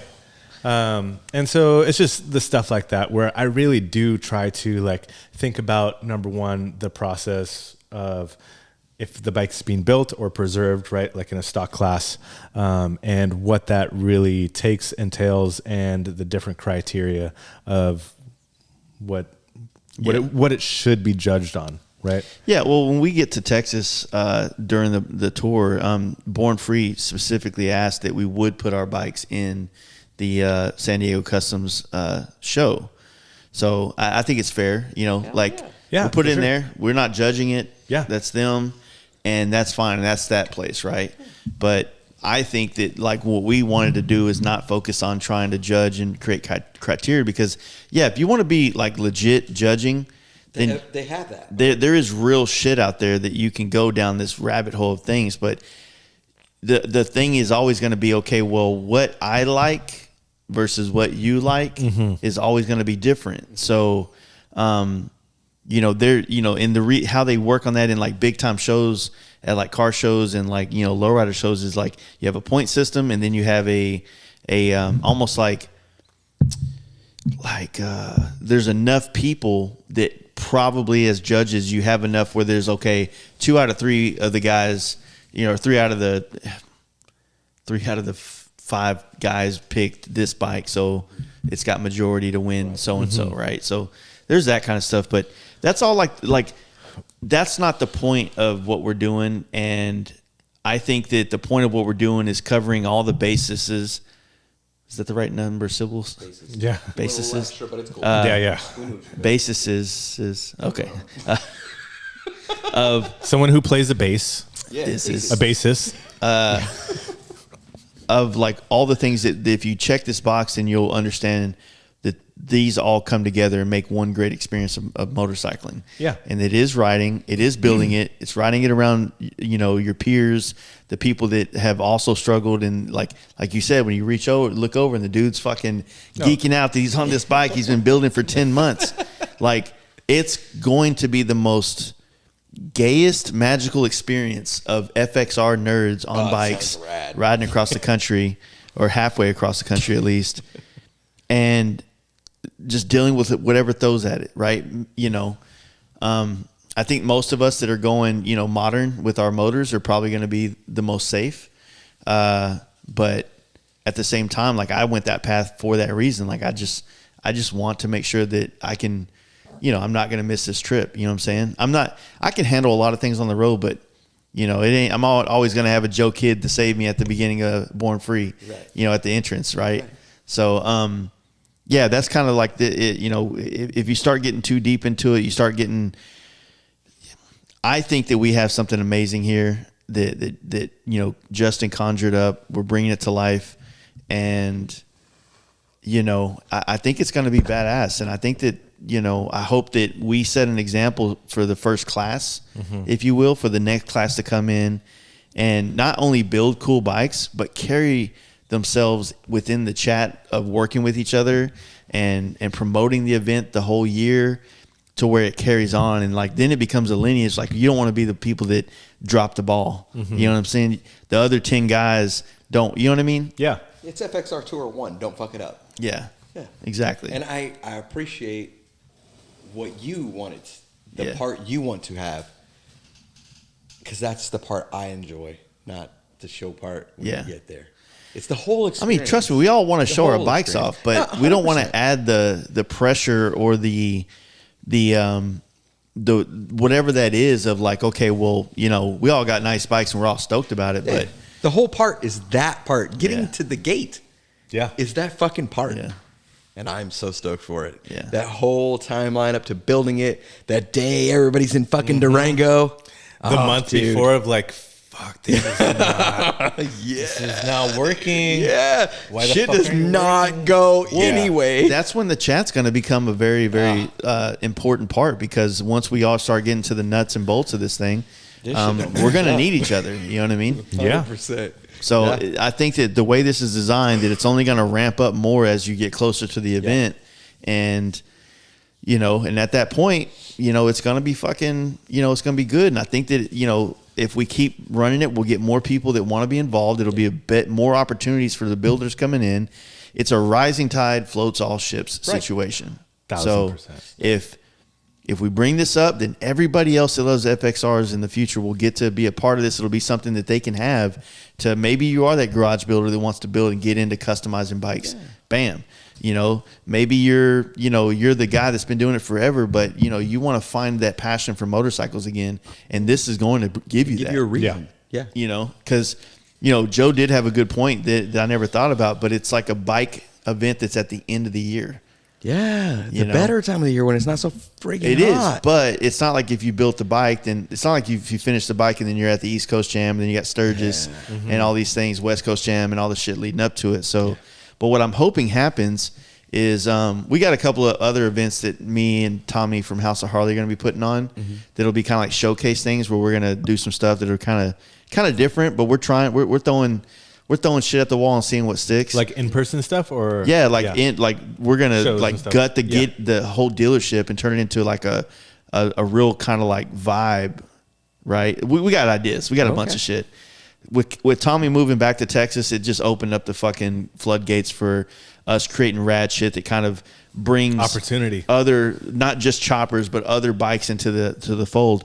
Yeah. And then who's to say that like these bikes, you know, don't get attention and then Mama Trides hits you up and go, hey man, we'd love for you to have your bike up here. That would be a dream of mine. That'd be sick. Honestly, if I did something collaboratively, probably not another word either. Yeah. It's all good. Makes sense. Right? Totally works.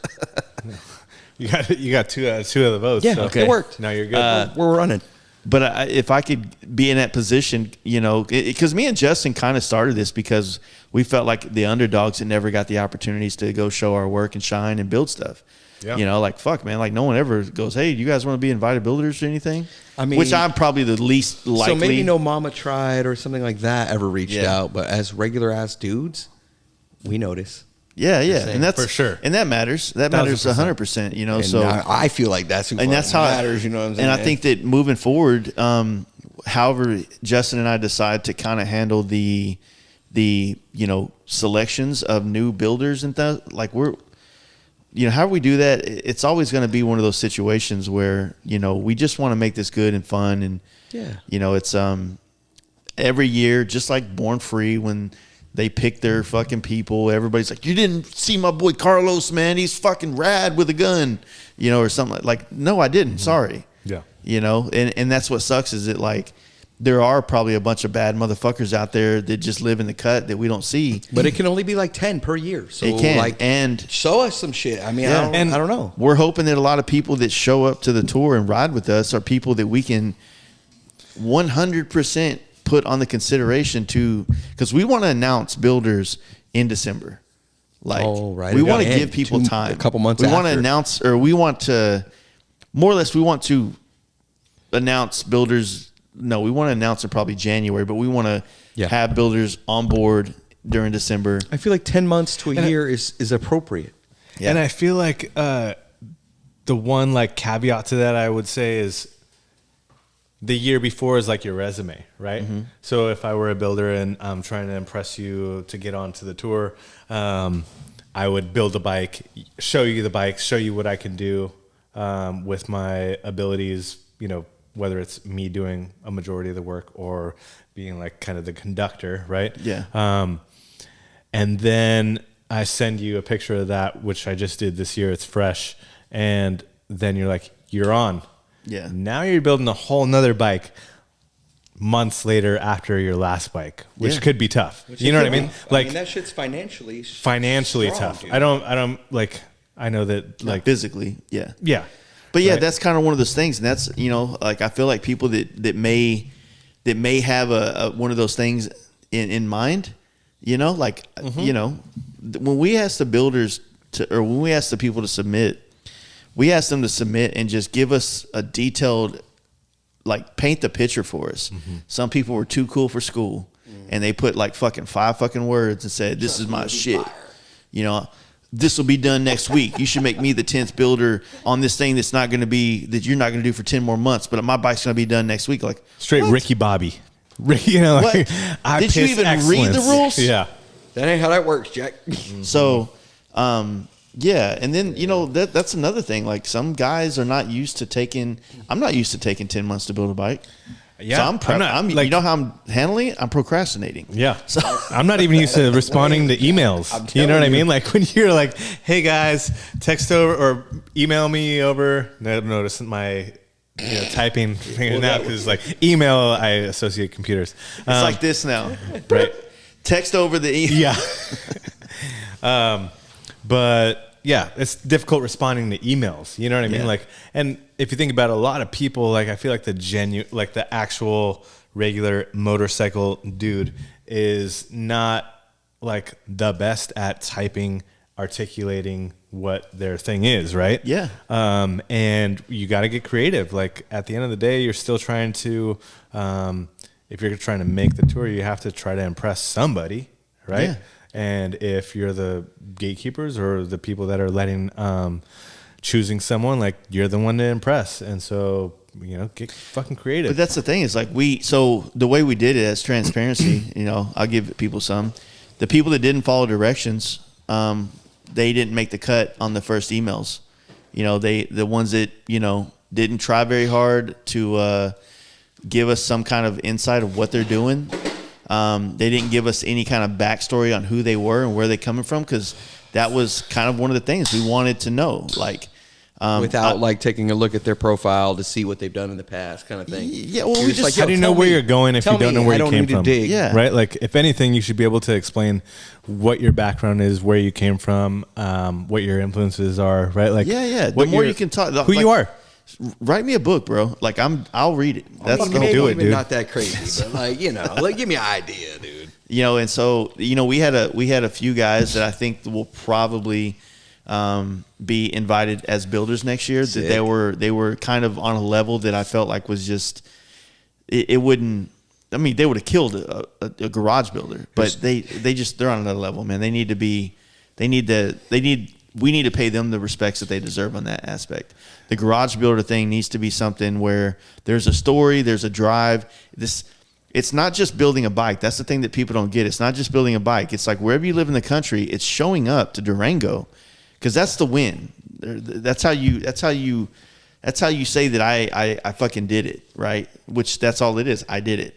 You know, you got to show up and you got to make the ride. So if you got the bike built, but your job won't let you get off work to go across country to start here and then spend the next week driving across country, bam, that's not, you know, you don't win. It's a lot of time.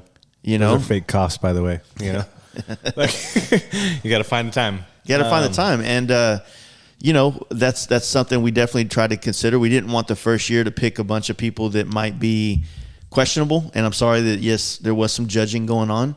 And I didn't, you know, I don't mean to be, but that's just, we don't want a whole bunch of people bailing on us. First one, you can't have it be all. Yeah.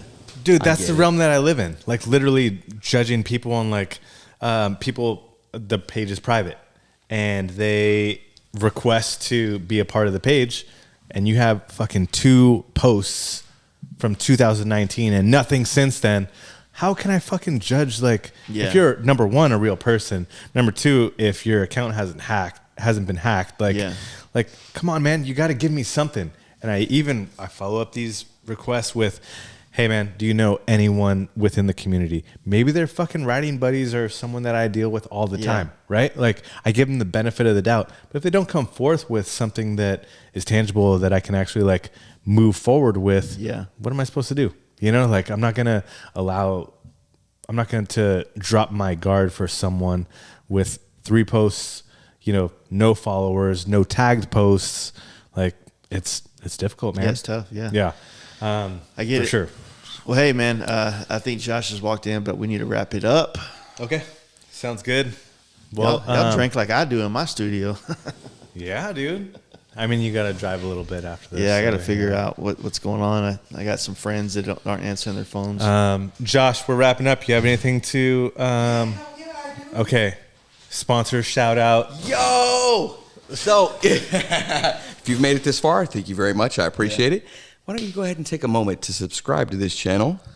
Okay, thank And you. give them a like, dude. Shit's free. Like. It ain't cost you nothing. Hit the little alert bell so you get notified every time my boy drops a new freshie. Come on, man. Help us out. This shit's free. On the IG at the Fast Life Garage. Lots of good leaked content on there for you guys to enjoy. You guys are up to date. If you're hip, smash the follow. Smash the like Just button. Smash the like I don't button. think that's cool. I don't like that one at all.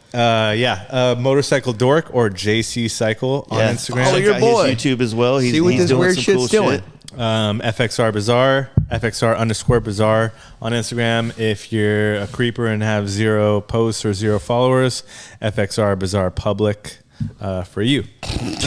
Yeah, my boy said you got to get vetted. Sorry. But yeah, Standards. follow Fast Life Here's the Garage hoops, on baby, YouTube, for on sure. Instagram. Yep. Please. Thank you. Appreciate it, guys. Jace, we appreciate you Thank you, spending dude. the hours, days even. Thank you for the coming out the here. sandwich and the shitter. Yeah, Because I absolutely. needed that. There we are. All right. Hey, guys, I took a shit in FXR Bazaar's house, baby. Hey, celebrity yeah. shit. Thank you guys.